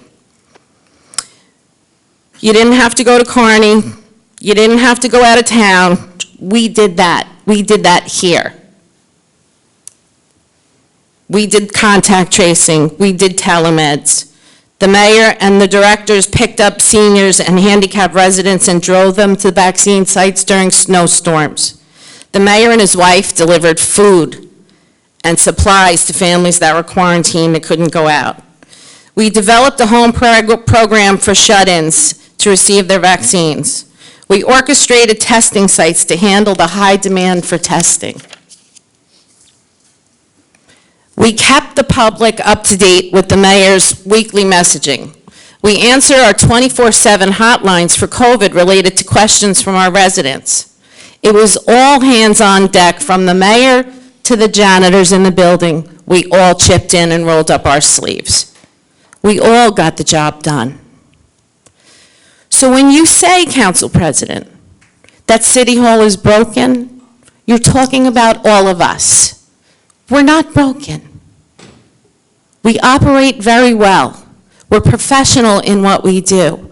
It insults all of us. It insults our integrity, our ethics, our moral fiber. We work hard in City Hall. You insult every single city employee when you say that we're broken. We're not broken, we're anything but broken. You have made a clear choice to create a narrative to suit your own personal political aspirations, and you choose to do that by being divisive and negative. You choose to disparage the hard work and sacrifice the city workforce delivered. You choose to tell the public mistruths about us in City Hall, because we're not broken. We closed our doors in order to keep the public and the residents and the city workers safe. It was a temporary thing to do. The facts are that we had to restrict entry into the building because we were dealing with a deadly virus. And in order to continue our service to the residents, we had to keep our municipal workforce safe. We lost 130 residents and 2 employees to COVID. That's 132 people too many. We had a skeleton crew in the building, and whoever worked from home until we had gotten to the point where everyone can re-enter the building safely to do our job, we did that. City services continued from that fateful day in March 2020 until present day without skipping a beat. We had to pivot and find a way to get things done, and we did that under the direction of our mayor, James Davis, and the COVID task force. You say you speak for women, but you don't speak for me. I can speak fine for myself. As a matter of fact, you don't speak for many of the workforce in City Hall. You don't speak for many of the women in City Hall. We have loud, strong voices. Nobody is bullying us. Nobody is making us uncomfortable except for the kind of statements and untruths that you speak about us. The truth is, incivility has no place in leadership. We should be empowering each other. We should be lifting each other up. We should be working together. But you don't choose to do that. My door is always open to do that. We are in the presence of a mental health crisis in the aftermath of COVID. It matters what kind of health care we have here. It matters what kind of health care is at the hospital. There may be many entities that are battling to take on that chore, but it matters who is there, and it matters that we have a voice in it. We need to be kind and show character and integrity. We need to be resilient in our ability to move the city forward. I, for one, am very proud of the task force and the job that we have done here during COVID. I, for one, am very proud of the workforce that we have working with us on a daily basis. I'm so proud of our first responders for stepping up, and I take umbrage with the words that you speak about us. It's not okay. Thank you. I'm going to respond to that. I respect all the workers here in City Hall, and I publicly have already complimented and thanked them and the job they did, commended them. We all did for the job they did during COVID. No one has said we hadn't. And by the way, I was also originally on the task force, and I was in charge of the food there. And there are, so I was on the task force also. But that being said, I did say that City Hall is broken, and I did not mean the employees. I meant the corner office. The employees here go above and beyond with very little support from the corner office, and I am grateful to them all, and I thank them all every day when I see them. So hands off to all the workers here in City Hall. Our police, our fire, you do a wonderful job, and I never said anything disparaging about you. Thank you. You certainly have my thanks for all the work you've done, and I very much appreciate it.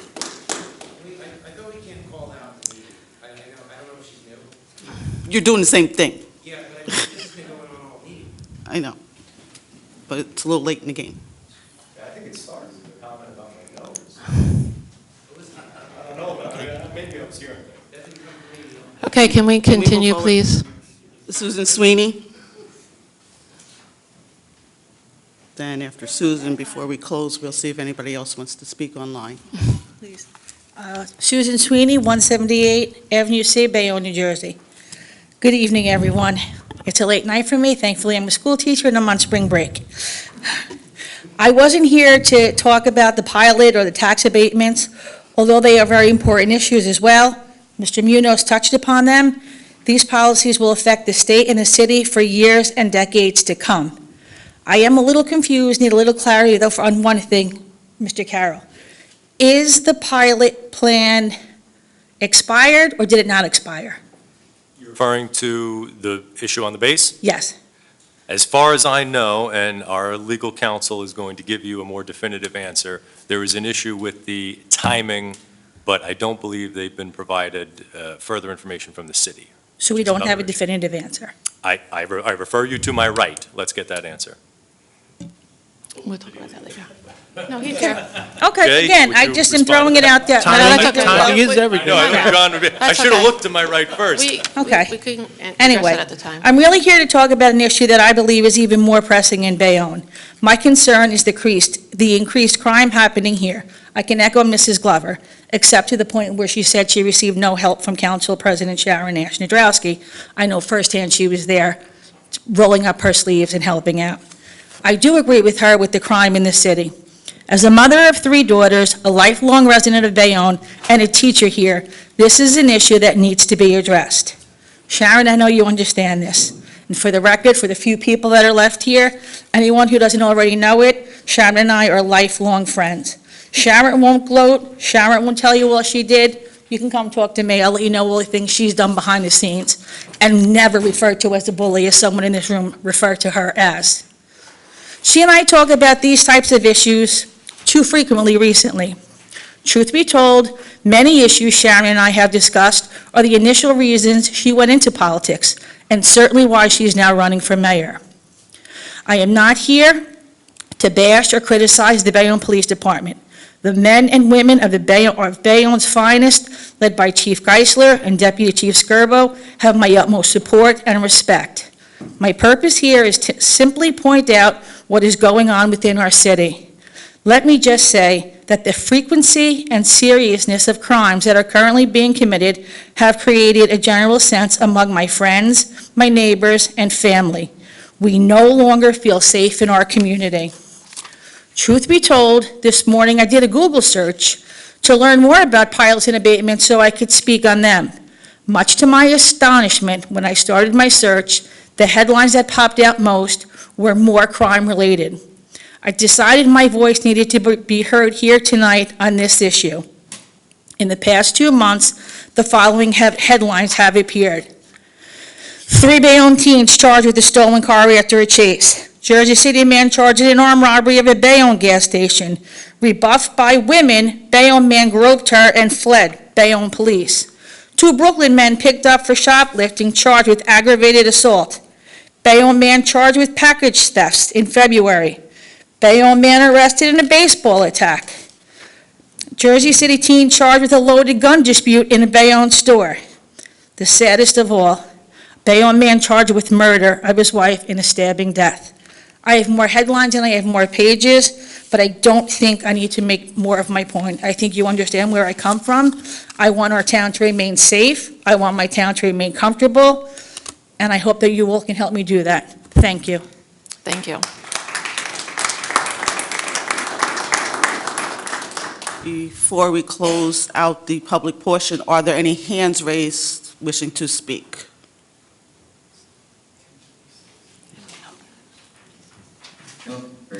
Okay, we are moving forward. 012 is an ordinance of the City of Bayonne, County of Hudson, New Jersey, rescinding... Madeline, for the record, I'm just going to let everyone know, Councilman Galais had to leave. He just had a family emergency, so he's had to leave. So hopefully everything's okay. Okay, rescinding ordinance number 017-01 and revoking the financial agreement between the City of Bayonne and Bayonne Partners Urban Renewal LLC for certain properties designated as Bayonne Bay East for the property identified as Block 830, Lot 1.05, in accordance with the New Jersey Long-Term Tax Exempt Law. And it's moved by the Council President. May I have a second? I'm gonna get-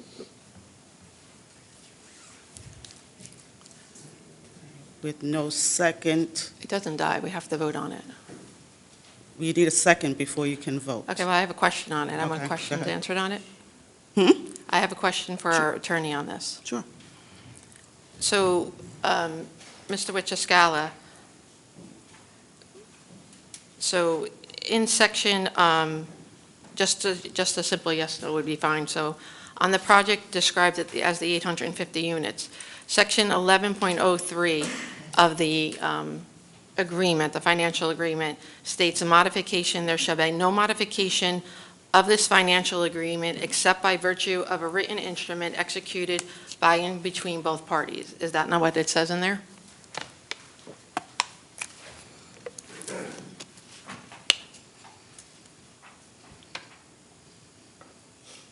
I'm sorry, what was the section? Section 11.03. There shall be no modifications of this financial agreement except by virtue of a written instrument executed by and between both parties. That's what the document reflects. Yep. And then just one other question. And in section 11.11, all waivers of the provision of this financial agreement must be in writing and signed by the city and by the entity, and all the amendments hereto must be in writing and signed by the city and the entity? That's what the first sentence says, correct? So, and this pilot agreement is for 850 units. As written, it is for up to 850 units, correct? And the plan before this was changed to 1,250 units. Yes, the council. Oh, I'm sorry. There you go. Yes, the redevelopment agreement was amended to authorize development up to 1,250. But the And the redevelopment agreement, or redevelopment plan, was also modified by the council to allow for up to 1,250 units. Yeah, I'm talking about the financial agreement. The financial agreement was never modified for the 1,250 units. This financial agreement is for 850 units only. This particular, as far as I understand, there have been no amendments to this financial agreement. And any amendment would have to be approved by the council. Correct. So, so this is a change of 47%. This project, this pilot has changed. The size of the project has changed by 47% from what it was and what it's covering now. Well, the financial agreement says what it... The number of I'll assume the percentage is right. The financial agreement says what is provided in that document. Your zoning allows 1,250. And this also, as we stated earlier, just for the record, does not give any money to the school system. I don't think it's specific to that, but I do think that the council can provide whatever allocation that it wants from But its as- percentage of the payment, but this particular document is silent in that regard. It doesn't give a percentage going to 40% to the... He's saying it doesn't say how much goes, that it doesn't go to the school. What he's saying is that the increasing amount of units. No, I'm talking about the pilot as written. The pilot as written, back when it was written, does not contemplate, does not have a sentence in it that says a percentage is going to be provided to the school system, no. Okay, thank you. That, of course, doesn't prevent the municipal council, if your position is that the financial agreement has to be amended to reflect a recalculation based on the 1,250 units, that you wouldn't be able to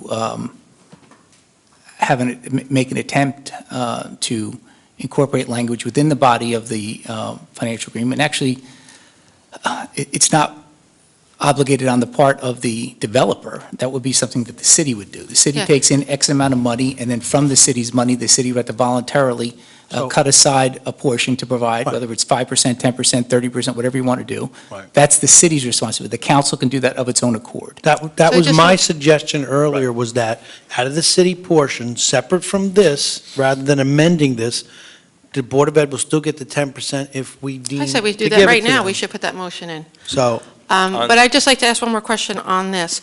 So as this stands, this pilot only covers 850 units. So if the 1,250 gets passed, the pilot only purports to 850, and the other 400 units would be at market value and not covered by the pilot, if this was to stay as is. That would be if you chose not to amend the pilot. You've got the Well- ability to, there is a calculator, Section 4.06 of that document does contemplate that the number of units could be altered.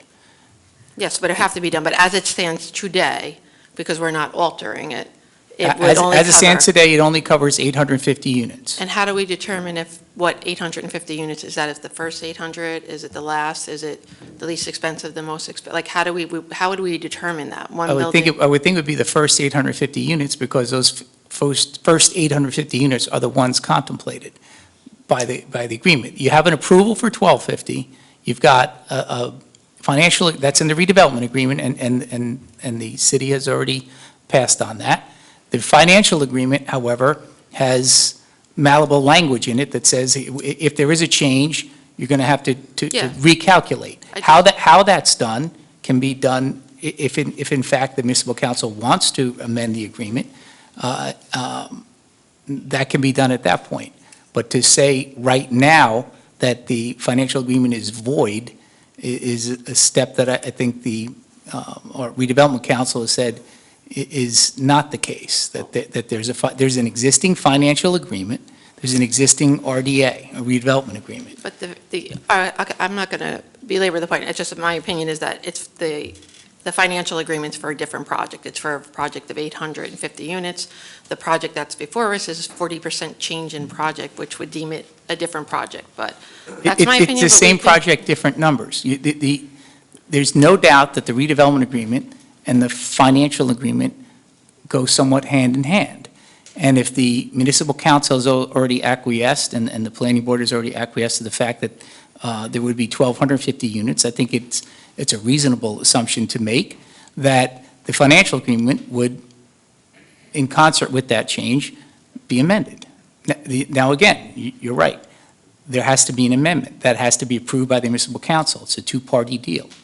If the council should choose not to pursue that amendment, then the developer would be left with the unenviable task of trying to figure out how he's going to set up a bifurcated development. But that's at a later date. What's being contemplated now is the rescission of an ordinance and revoking a financial agreement. It's actually not before us now because there hasn't been a second.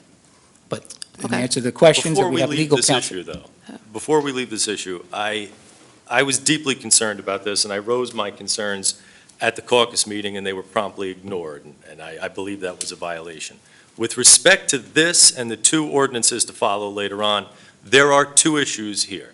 The headline-making issue that I believe someone on this dais is hiding behind is the school issue of providing funds to the school based off the pilot agreement. That is something that we can work on and correct as a council going forward. The real issue, and it pains me to say this, because it's not the first time that ordinances or resolutions were introduced by a member of this council against a private individual, for no other reason, I hope no other reason, than just they didn't support that person. Because if there are any other reasons than that, then it is far too heinous to discuss. The next issue is this is one of the few developers that actually has stated prior to the project beginning that they intend to use near to or 100% union labor. And as the lone voice for several years on this council, and then joined by several others, which I applaud you for that, one of the few voices on this council in favor of union labor, this is an assault on them. This is an assault on the quality of work that could be done out there. It's an assault on an individual that, again, did not support, that presumably supported the wrong person in the eyes of the introductee of the ordinance. And it's disgusting. We can correct financial issues at a later date. We can correct and provide funds to the school based off this at a later date, and we ought to. And that's not in question. So let's stop bringing up that issue, and let's talk about the actual issue that exists here. So let me address that, because you're talking about me, because I'm the one that introduced this. And yes, and I am all for union labor, and there's no reason why they can't have union labor and also support our school system. They're not mutually exclusive. It's been done on a number of projects. The project on 22nd Street and Broadway, they used union labor, and they also gave 10% to the schools. They used union labor. Yes, they did, Mr. Carroll, and that was something that I helped them with. So, and I would hope that you're not, you who voted against so many big projects, I would hope that you're not playing politics and supporting this one because this developer gave to your campaign your first time around, your very first fundraiser. Well, we don't know who gave to your campaign because you won't disclose it. Is it possible My that someone campaign, has my an elect interest in this form, property my on the elect base? form is out there, Mr. Carroll. It's all disclosed. And they're mostly, I don't have a lot of money, it's not a big campaign, and everything's disclosed. I followed all the filings. How about the C4? If, as you know, you're not allowed to be involved with them, I don't know. I can't, it's funny, but I'm not going to talk politics, I'm not going to break my own rule. That's not what we're here for the people of Bayonne. I'm just making a statement that I don't think they're mutually exclusive. You can give to the schools and also have union labor. It's done in many towns, it's been done here before. I'm not against this project. I think it's a good project. I just think it should be a fair price and that the schools should not be left behind. And they won't be. We've agreed to see to that. We The agreed issues to are oppose, separate. too.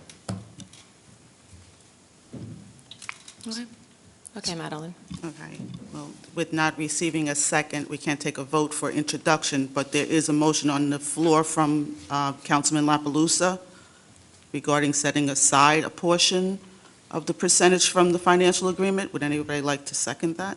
I'll second it. And on the motion made by Councilmember La Palusa, Mr. Carroll. Aye. Can I make a comment, please? Afterwards, we're in the middle of the vote.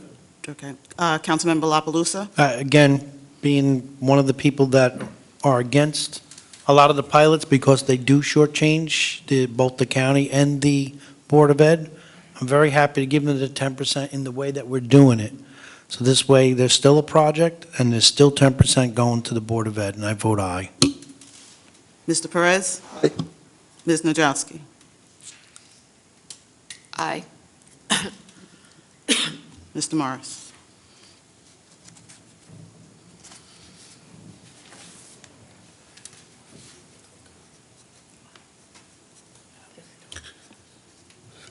Good evening, Mike Morris, 123 Avenue C.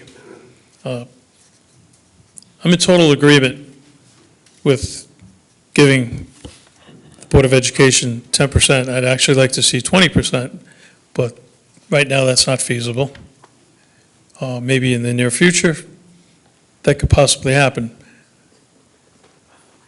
What I'm annoyed with is that I came before this council quite a few years ago and voiced my opinion on this, that the Board of Education was being shortchanged.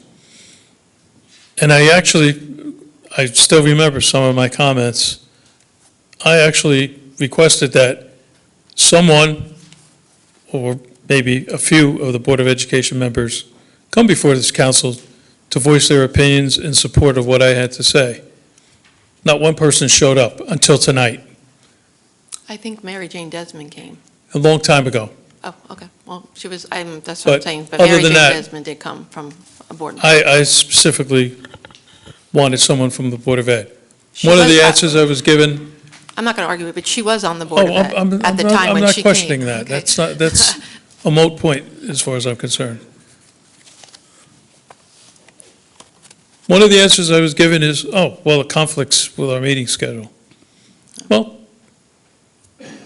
you have enough members there, you could spare somebody to come. Nobody came until tonight. That's all I have to say. Thank you. Okay. 013 is... Oh, we have Mr. Morris. If we let one talk, I guess Peter. Mr. Franco, I'm sorry, I didn't see sorry. you. No, I meant I Mr. didn't see. Franco. I said, Good evening, Council. Peter Franco, 109 West 53rd Street. I mean, I get this, that you guys, want to put the 10% on, after the fact and stuff like that, but, I mean, why can't we just put it on now, ultimately, and amend this thing? There isn't a financial agreement to amend at this point. I mean, the council will, at a later date, when the financial agreement is amended, if it is amended, can at that point, of their own volition, they've made a decision tonight by way of resolution to obligate themselves to set aside 10% of the, whatever pilot there is, that comes, the pilot monies, the funds that come into the city of Bayonne, to allocate it or dedicate it to the Board of Education. But there's nothing to do right now other than obligate themselves to do that. Which we just voted. But- Right, there was a resolution that was passed, the ordinance didn't get a second and failed, but there was a resolution by, a motion by way of resolution by Mr. La Palusa that was unanimously voted in favor of, that allowed for 10%, that they've obligated themselves to dedicate 10% of the, whatever the amount is, to the school board. But it's my understanding that a resolution is non-binding. I mean, it really is, ultimately. No, It's non-binding. A resolution is non-binding. Yeah, so, I mean, it's basically on whoever the council is at that time, when this financial agreement comes into play, ultimately, what it is. So, Regardless of what happens, let's forget about the politics part. yeah, no, absolutely. I will be in this council chambers on one side of this aisle here, making sure that gets done. Cool. So, All right, I appreciate that, Gary. Anybody else? It is an ordinance amending and supplementing the revised general ordinances of the City of Bayonne, Chapter 35, zoning regulations, and a resolution moved by Councilmember La Palusa fixing Wednesday, May 18, 2022, at 7 p.m. in the Dorothy E. Harrington Council Chambers as a time and place for public hearing and final passage. May I have a second? Second. And on that resolution, Mr. Carroll. Aye. Mr. La Palusa? Aye. Mr. Perez? Aye. Ms. Nadrowski? Aye. 014 is an ordinance for introduction, amending and supplementing the revised general ordinances of the City of Bayonne, Chapter 33, Planning and Zoning Development Regulations, and a resolution fixing Wednesday, May 18th as a time at 7 p.m. in the Dorothy E. Harrington Council Chambers as a time and place for public hearing and final passage. Would like to move it. Second. And on that resolution, Mr. Carroll. Aye. Mr. La Palusa? Aye. Mr. Perez? Aye. Ms. Nadrowski? Aye. 015 is an ordinance amending and supplementing the revised general ordinances of the City of Bayonne, Chapter 8, taxicabs and limousines. And it's moved by the council, a resolution moved by the council president fixing Wednesday, May 18th, in the Dorothy E. Harrington Council Chambers as a time and place for a public hearing. Second. And on that resolution, Mr. Carroll. Aye. Mr. La Palusa? Aye. Mr. Perez? Aye. Ms. Nadrowski? Aye.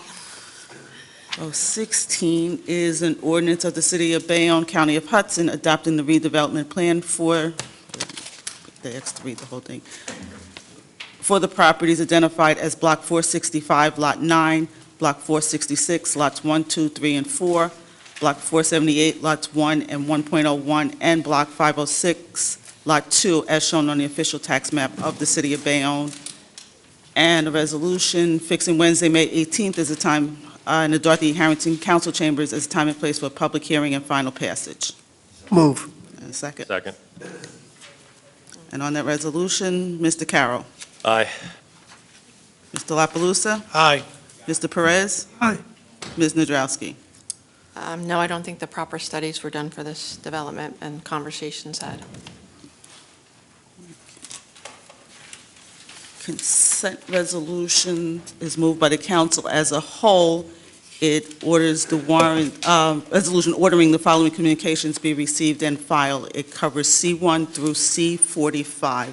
Any questions on the communications?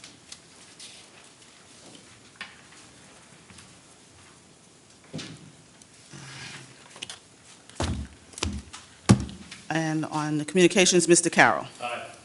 Mr. La Palusa? Aye. Mr. Perez? Aye. Ms. Nadrowski? Aye. Officers' report is moved by the, resolution moved by the council as a whole, ordering the following officers' reports to be received and filed, and any resolutions incorporated within them be adopted. It covers OR 1 through OR 6. Any questions on the officers' reports? Do we have any comments online? We can still online. Okay. We have one hand raised, Gail Godesky. Oh, she's offline. Okay. And on the officers' reports, Mr. Carroll. Aye. Mr. La Palusa? Aye. Mr. Perez? Aye. Ms. Nadrowski? Aye. Consent resolutions is moved by the council as a whole. It covers CR 1 through CR 31, and it's a resolution ordering the following resolutions to be adopted. Any questions on the consent resolutions?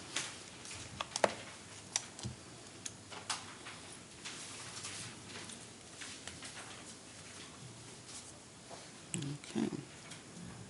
And on the consent resolutions, Mr. Carroll. Aye. Mr. La Palusa? Aye. Mr. Perez? Aye. Ms. Nadrowski? Aye. R1 is awarding the contract for the lease of food concession at the municipal pool to Let's Eat Concession Bayonne for the contract amount payable to the city of Bayonne on an annual basis for a period not to exceed 5 years at $5,001.11 per year. Move it. Second. On that resolution, Mr. Carroll. Aye. Mr. La Palusa? Aye. Mr. Perez? Aye. Ms. Nadrowski? Aye. R2 is approving temporary emergency number 4 in the calendar year 2022 budget. Move it. Second. And on that resolution, Mr. Carroll. Aye. Mr. La Palusa? Aye. Mr. Perez? Aye. Ms. Nadrowski? Aye. R3 is authorizing the mayor and city clerk to enter into an agreement with Crystal Clear from Bayonne, New Jersey, for video production services for the contract amount of $33,000 for a period of 1 year commencing January 1st, 2022. Move it. Second. On that resolution, Mr. Carroll. Aye. Mr. La Palusa? Aye. Mr. Perez? Aye. Ms. Nadrowski? Aye. R4 is authorizing the mayor and city clerk to enter into an agreement with Hughes Infinity for professional legal services as public defender for a period of 1 year commencing January 1st for a total contract amount not to exceed $70,000. Move it. Second. On that resolution, Mr. Carroll. Aye. Mr. La Palusa? Aye. Mr. Perez? Aye. Ms. Nadrowski? Aye. R5 is amending agreement number CY 22025 with Stack Houlihan and Stack LLC for professional real estate appraisal services in connection with the state tax court tax appeals to increase the said contract in the amount of $25,000, making the total contract $115,000. Move it. Second. And on the resolution, Mr. Carroll. Aye. Mr. La Palusa? Aye. Mr. Perez? Aye. Ms. Nadrowski? Aye.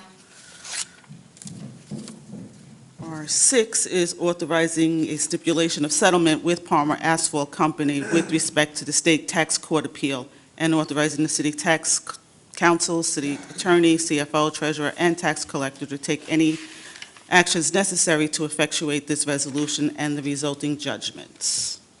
Move it. Second. And on the resolution, Mr. Carroll. Aye. Mr. La Palusa? Aye. Mr. Perez? Aye. Ms. Nadrowski? Aye. R7 is declaring the amended redevelopment agreement with Bayonne Partners Urban Renewal LLC and the City of Bayonne as null and void pursuant to the provisions of the amended redevelopment agreement. Move it. Again, I'm going to have a question on it for Mr. Wichiscala for the redevelopment agreement. Just for clarification, Section 4.18 it says, in no event shall the closing of Phase 1 occur more than 48 months after the effective date. That is in fact what the document says, Thank you. and I will, Thank you, no, sir. you did ask me a question, and asked you and I a think question. and I think I can answer. We discussed this in executive session. This council is aware of the position that I asserted in that regard, and there are the provisions within that contract as well. Is there a second on R7?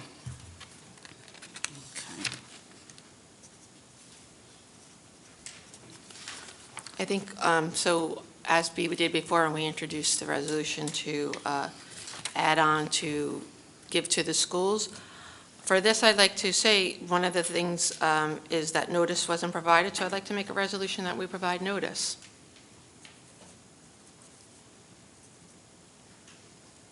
No, Is okay. there a second on the, No, so Mr. Franco has a question? This is regarding Borat? Yes. Okay, great,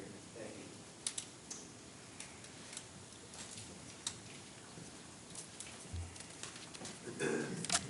Peter Franco, 109 West 53rd Street. Earlier today, I came up, had two other big checks. This one's really big. So I talked about this is $25,000. So this is a donation through a super PAC that Mayor Davis, Team Davis, 2022, has accepted. The main thing, and I'm not trying to make this political in any aspect, but I keep going back. How would you say that? You keep Yeah, coming up because- here and you're not making it political. No, You well, are. listen, You absolutely are. because there's a fundamental difference. Listen, guys, I'm at the dais, please respect me. You know what I mean? I'm not interrupting you. There comes to a fundamental thing, with ethics and stuff when it comes to, accepting donations. And I'm not talking, $25, whatever the case is. I mean, you saw, I had the checks, $2,500 earlier. This is a $25,000 check. I mean, this is not my first rodeo. I mean, I ran in 2019, I raised a decent amount of money, didn't come close to this. This is a gigantic check. I mean, it's $25,000. It almost sounds like sour grapes. You're running, you wish somebody would give you 20. No, I don't, because I do things the honest way and stuff like that. And what I would did do is the honest exactly what way, you too. did, is recuse yourself, and I respect you for that. But that's how I would look at things. I mean, I think there's a clear conflict when whether, you're running for office, I get it. You have to raise money, it's a tough thing and stuff like that. But it is possible to run for office and raise money through, regular folks and not have to accept money from developers and stuff like that. I just feel that this is a conflict, and these issues came up today, right? Like they were on the agenda, and so I'm raising them, and I'm talking about them.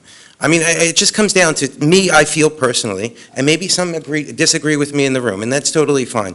The fact is that I believe that there is a conflict, because this check that, went from a super PAC or whatever to Team Davis and stuff, or at least helping in getting literature out there, it's helping promote you guys in the mailboxes. It's helping promote you guys online on social media and stuff like that. So to me, it's an unfair advantage in that aspect, and I'm not poo-pooing about that. What it Sounds ultimately, like sour grapes. no, That's but exactly what you just the said. real issue comes down to the ethics and the conflict that's created. But and this is the issue is, there's an existing, a several-year-old that pre-exists that golf tournament-like check, that pre-exists. So there's nothing there right now as a conflict. Well, And all of us up here won elections against people who also collected big checks from other Yeah, no, individuals, too. absolutely. So we had to combat with that, too. Yeah, no, the thing is there is a The difference. very fact that you're here with a big check, a copy of a big check, is a testament to the transparency that not every side can claim. Again, Neil, you're required by law, so you legally have to do it. It's not, you're We've had being a generous guy. equal mailers out there, and you're telling me somehow we have an advantage? I have equal mailers? Received almost equal parts mailers from both sides. I don't know, I'm an independent, so I'm not Fair on enough. either one of your sides. I know that's the narrative, but yeah, no, there is a big difference, Jay, because, excuse me, but it's kind of frustrating. I mean, this was 6 years ago or 7 years ago when this was done. It was valued at $35 million then. The base, all the infrastructure, all the hard work was put in, and now we're supposed to give the developer for yesterday's prices. It doesn't work like that. Well, it does work like that when you have a document, and our legal counsel has said that there's an issue that will, if we do take the action that's actually not even being contemplated, because it's really not up for consideration right now, but the fact of the matter is it's not as cut and dry as we're just going to drop this contract. There are ramifications to making that type of choice. And our legal counsel has admonished the council members about those legal ramifications and the risks that they would put the city of Bayonne and the taxpayers at if that action was taken. So- The action we're not actually contemplating. So I would just like to talk about that risk. So I think, so in all honesty, I know we've gone to court a number of times on the city, and we haven't, I'm sure based on legal counsel, they would make a decision whether or not we should go to court or we should settle, and we've lost a number of them. So I don't know that it's an unfair, a hard and fast rule that that's the way the judge is going to rule. But for me, I feel that it's worth pursuing because it's $60 million we're not willing to fight for. $60 million that can really make an impact in our city to bring that in. That would be money that comes to the city of Bayonne, and yes, part of it going to the schools. It could help solve so many problems, and Where to did that just figure allow it went by comparable sales. That's what we would sell that for down there. We just sold 19 East, and if you went by comparable sales at 19 East, what that went for per door and what the value would be even going down at the base where it's waterfront, that would be this going price. And quite honestly, the developer has not even batted an eye and questioned the valuation that was put on that.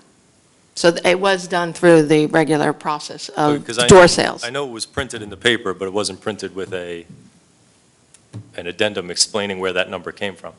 Well, So it it's just went out a into the regular public. way. No, it wasn't just a number that was pulled out of thin air. The It was a number expert, based on. To my right, is the guy I want to hear from, because he does this for a living, and he's involved with the redevelopment, and that's the reason why I wanted to hear his expertise.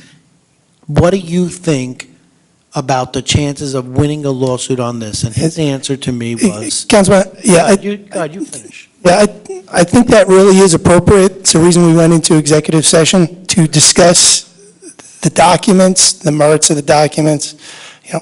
I'm here on behalf of the city of Bayonne. That is my client as it relates in my capacity as Special Redevelopment Counsel.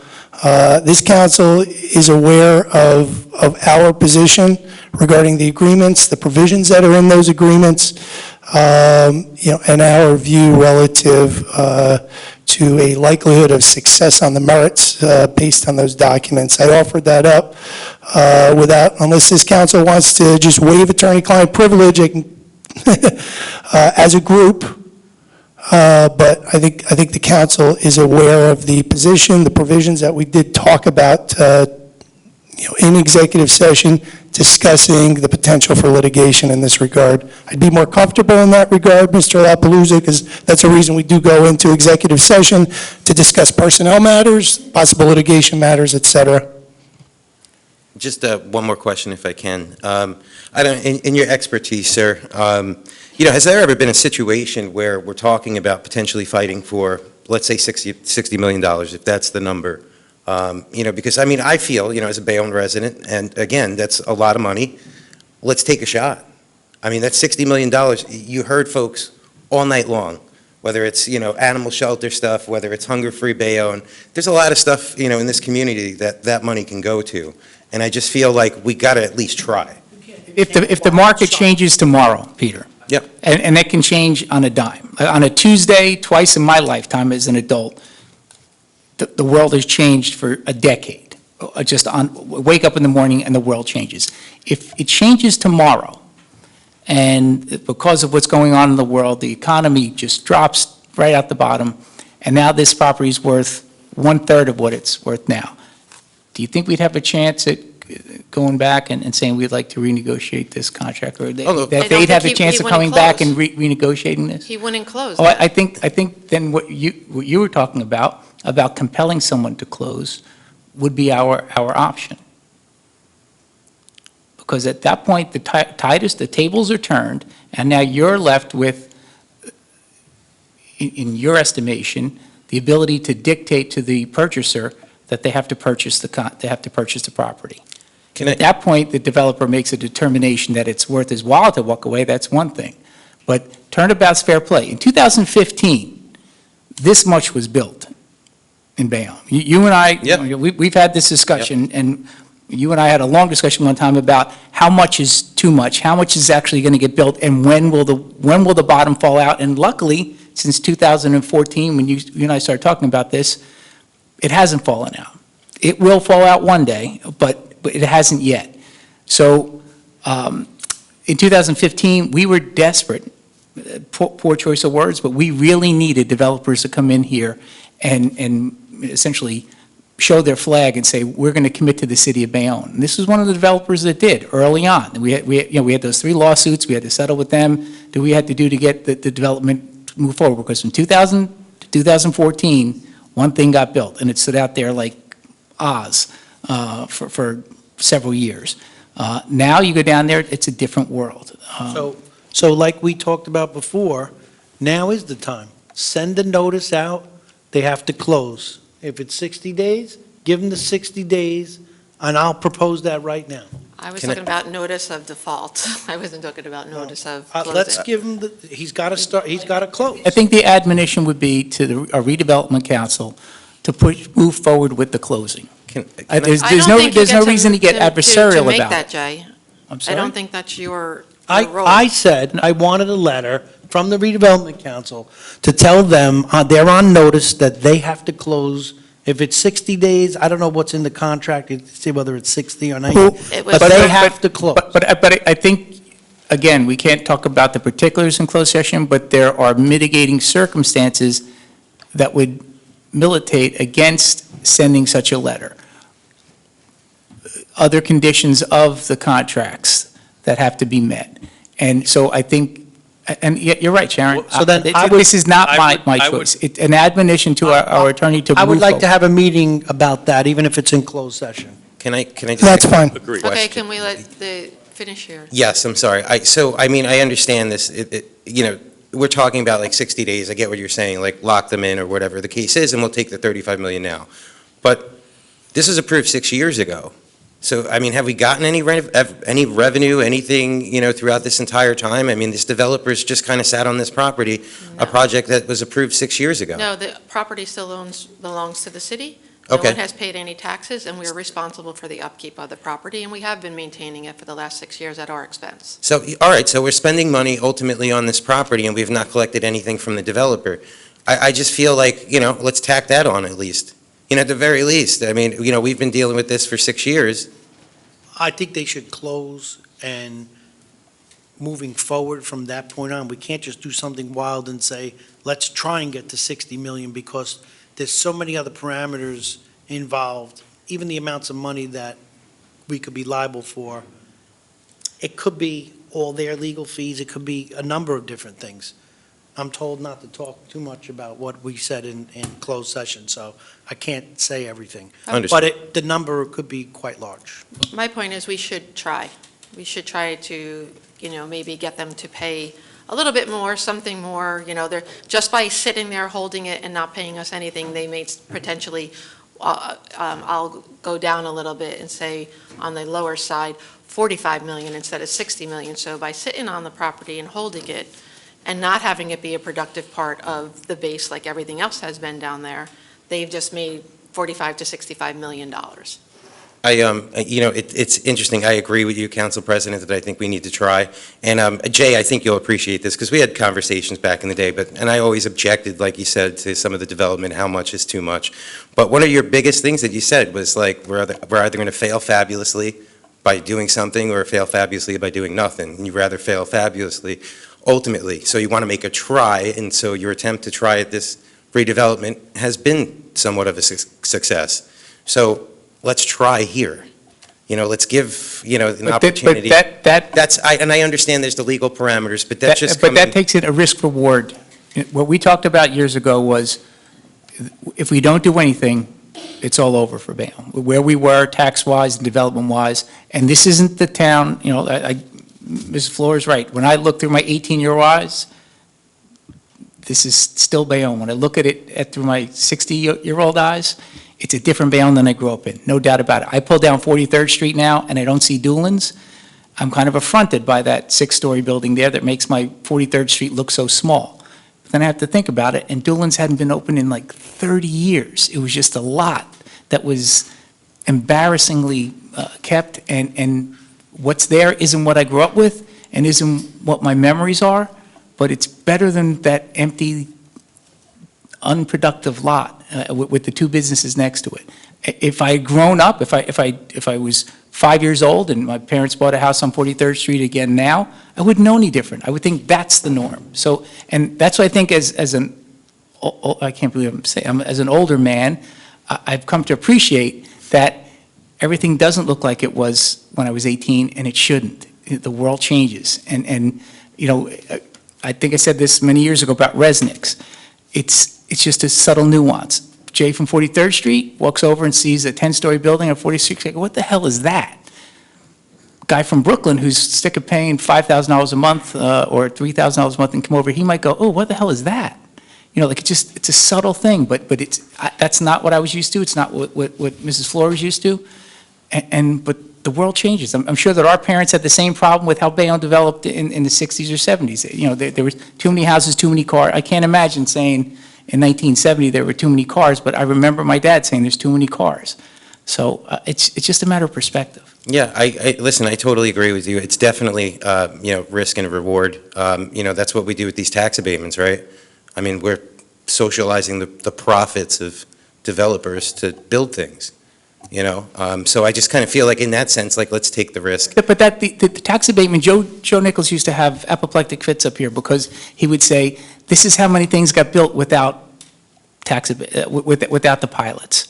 And because all the other communities around us were offering pilots, it's like the Seinfeld thing. Why would you move to a country with no ponies when you have ponies? Well, other towns were offering ponies and we weren't, and nobody was developing here. Nobody was coming here.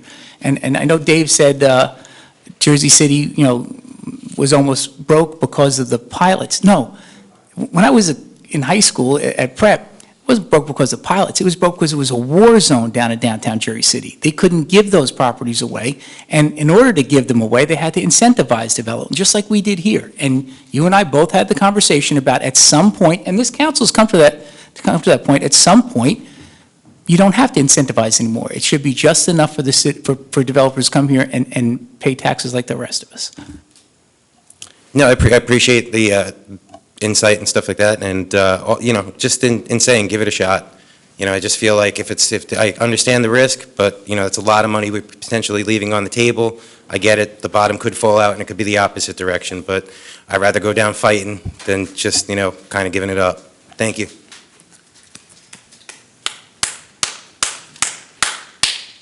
Okay. We have two motions on the table. The first one is from the council president, motioning that notice should be sent to the developer regarding default. Who would like the second? Okay, there's no second on that motion. Our second motion is from Councilman La Palusa with notice being sent to the developer regarding closing, a deadline. Who would like the second? I'd like to take the time to, again, digest what we got in the closed session today, as we weren't allowed to have one at the caucus meeting a week ago. And before we make any new resolutions related to this, I'd like to have that, sit with that information a little longer. So That's fine with me. So that's not a second. That's not a second. That's not a Okay.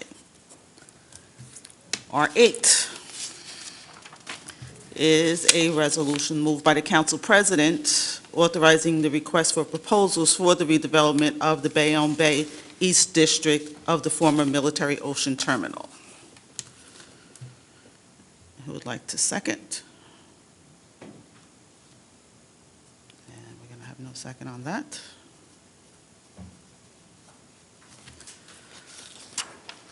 R9 is authorizing an agreement with Dell Marketing LP for an annual subscription with Nearmap to provide aerial photography for the use by various city departments for an amount not to exceed $29,600. Move it. Second. And on the resolution, Mr. Carroll. Aye. Mr. La Palusa? Aye. Mr. Perez? Aye. Ms. Nadrowski? Aye. R10 is awarding the contract for vehicle collision repairs to Russell's Auto Body LLC for a 3-year period commencing May 1st, 2022 through April 30th, 2025, with a mutually agreed upon 2-year extension for an amount not to exceed $50,000 annually. Move it. Second. And on that resolution, Mr. Carroll. Aye. Mr. La Palusa? Aye. Mr. Perez? Aye. Ms. Nadrowski? Aye. R11 is authorizing the mayor and city clerk to enter into an agreement with the Community Day Nursery to provide the cost of architectural plans to address the exterior improvements in the amount of $8,500 to Carmino Architecture LLC for a period of 1 year commencing September 1st, 2021 through August 31st, 2022. Move it. Second. And on the resolution, Mr. Carroll. Aye. Mr. La Palusa? Aye. Mr. Perez? Aye. Ms. Nadrowski? Aye. R12 is authorizing the mayor and city clerk to enter into a lease agreement with the Port Authority of New York and New Jersey for a portion of Block 334, Lot 5, between West 4th Street and Margaret Court, and a portion of Block 346, Lot 11, between West 3rd Street and Juliet Street under the Bayonne Bridge, for an annual fee of $1 for the operation of 2 parking lots. So move. Second. And on that resolution, Mr. Carroll. Aye. Mr. La Palusa? Aye. Mr. Perez? Aye. Ms. Nadrowski? Aye. R13 is amending the extending existing contract, it's getting late, guys, with New Jersey Humane Society to increase the contract by $25,000 and to modify the contract to reflect an addition of the trap, neuter, and release program. Move it. Second. And on that resolution, Mr. Carroll. Aye. Mr. La Palusa? Very happy to see this. It's been a long time coming, and I vote aye. Mr. Perez? Aye. Ms. Nadrowski? Aye. R14 authorizes the planning board to reopen the peninsula at Bayonne Harbor, Harbor Station North, Harbor Station South redevelopment plans to consider amendments to those plans. Move it. Second. And on the resolution, Mr. Carroll. Aye.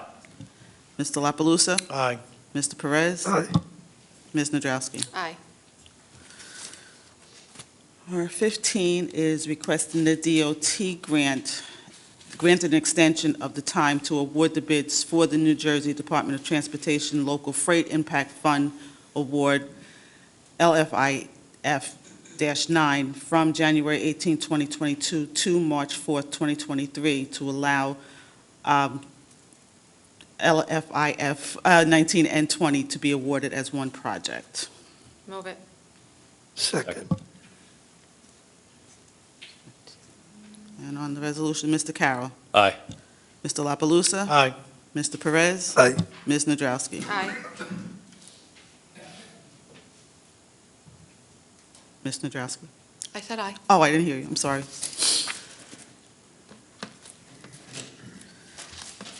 R16 is a resolution determining the form and other details of its note relating to the Transportation Bank Short-Term Loan Program of the New Jersey Infrastructure Bank to be issued in one or more series in the aggregate principal amount of up to $1,697,557, and providing for the issuance and the sale of such note to the New Jersey Infrastructure Bank, and authorizing the execution and delivery of such note by the city in favor of the New Jersey Infrastructure Bank, or pursuant to the New Jersey Infrastructure Bank's Transportation Bank Short-Term Loan Program. Move it. Second. And on that resolution, Mr. Carroll. Aye. Mr. La Palusa? Aye. Mr. Perez? Aye. Ms. Nadrowski? Aye. And with that, I will take a motion to adjourn. So moved. Second. And on the motion to adjourn, Mr. Carroll. Aye. Mr. La Palusa? Aye. Mr. Perez? Aye. Ms. Nadrowski? Aye.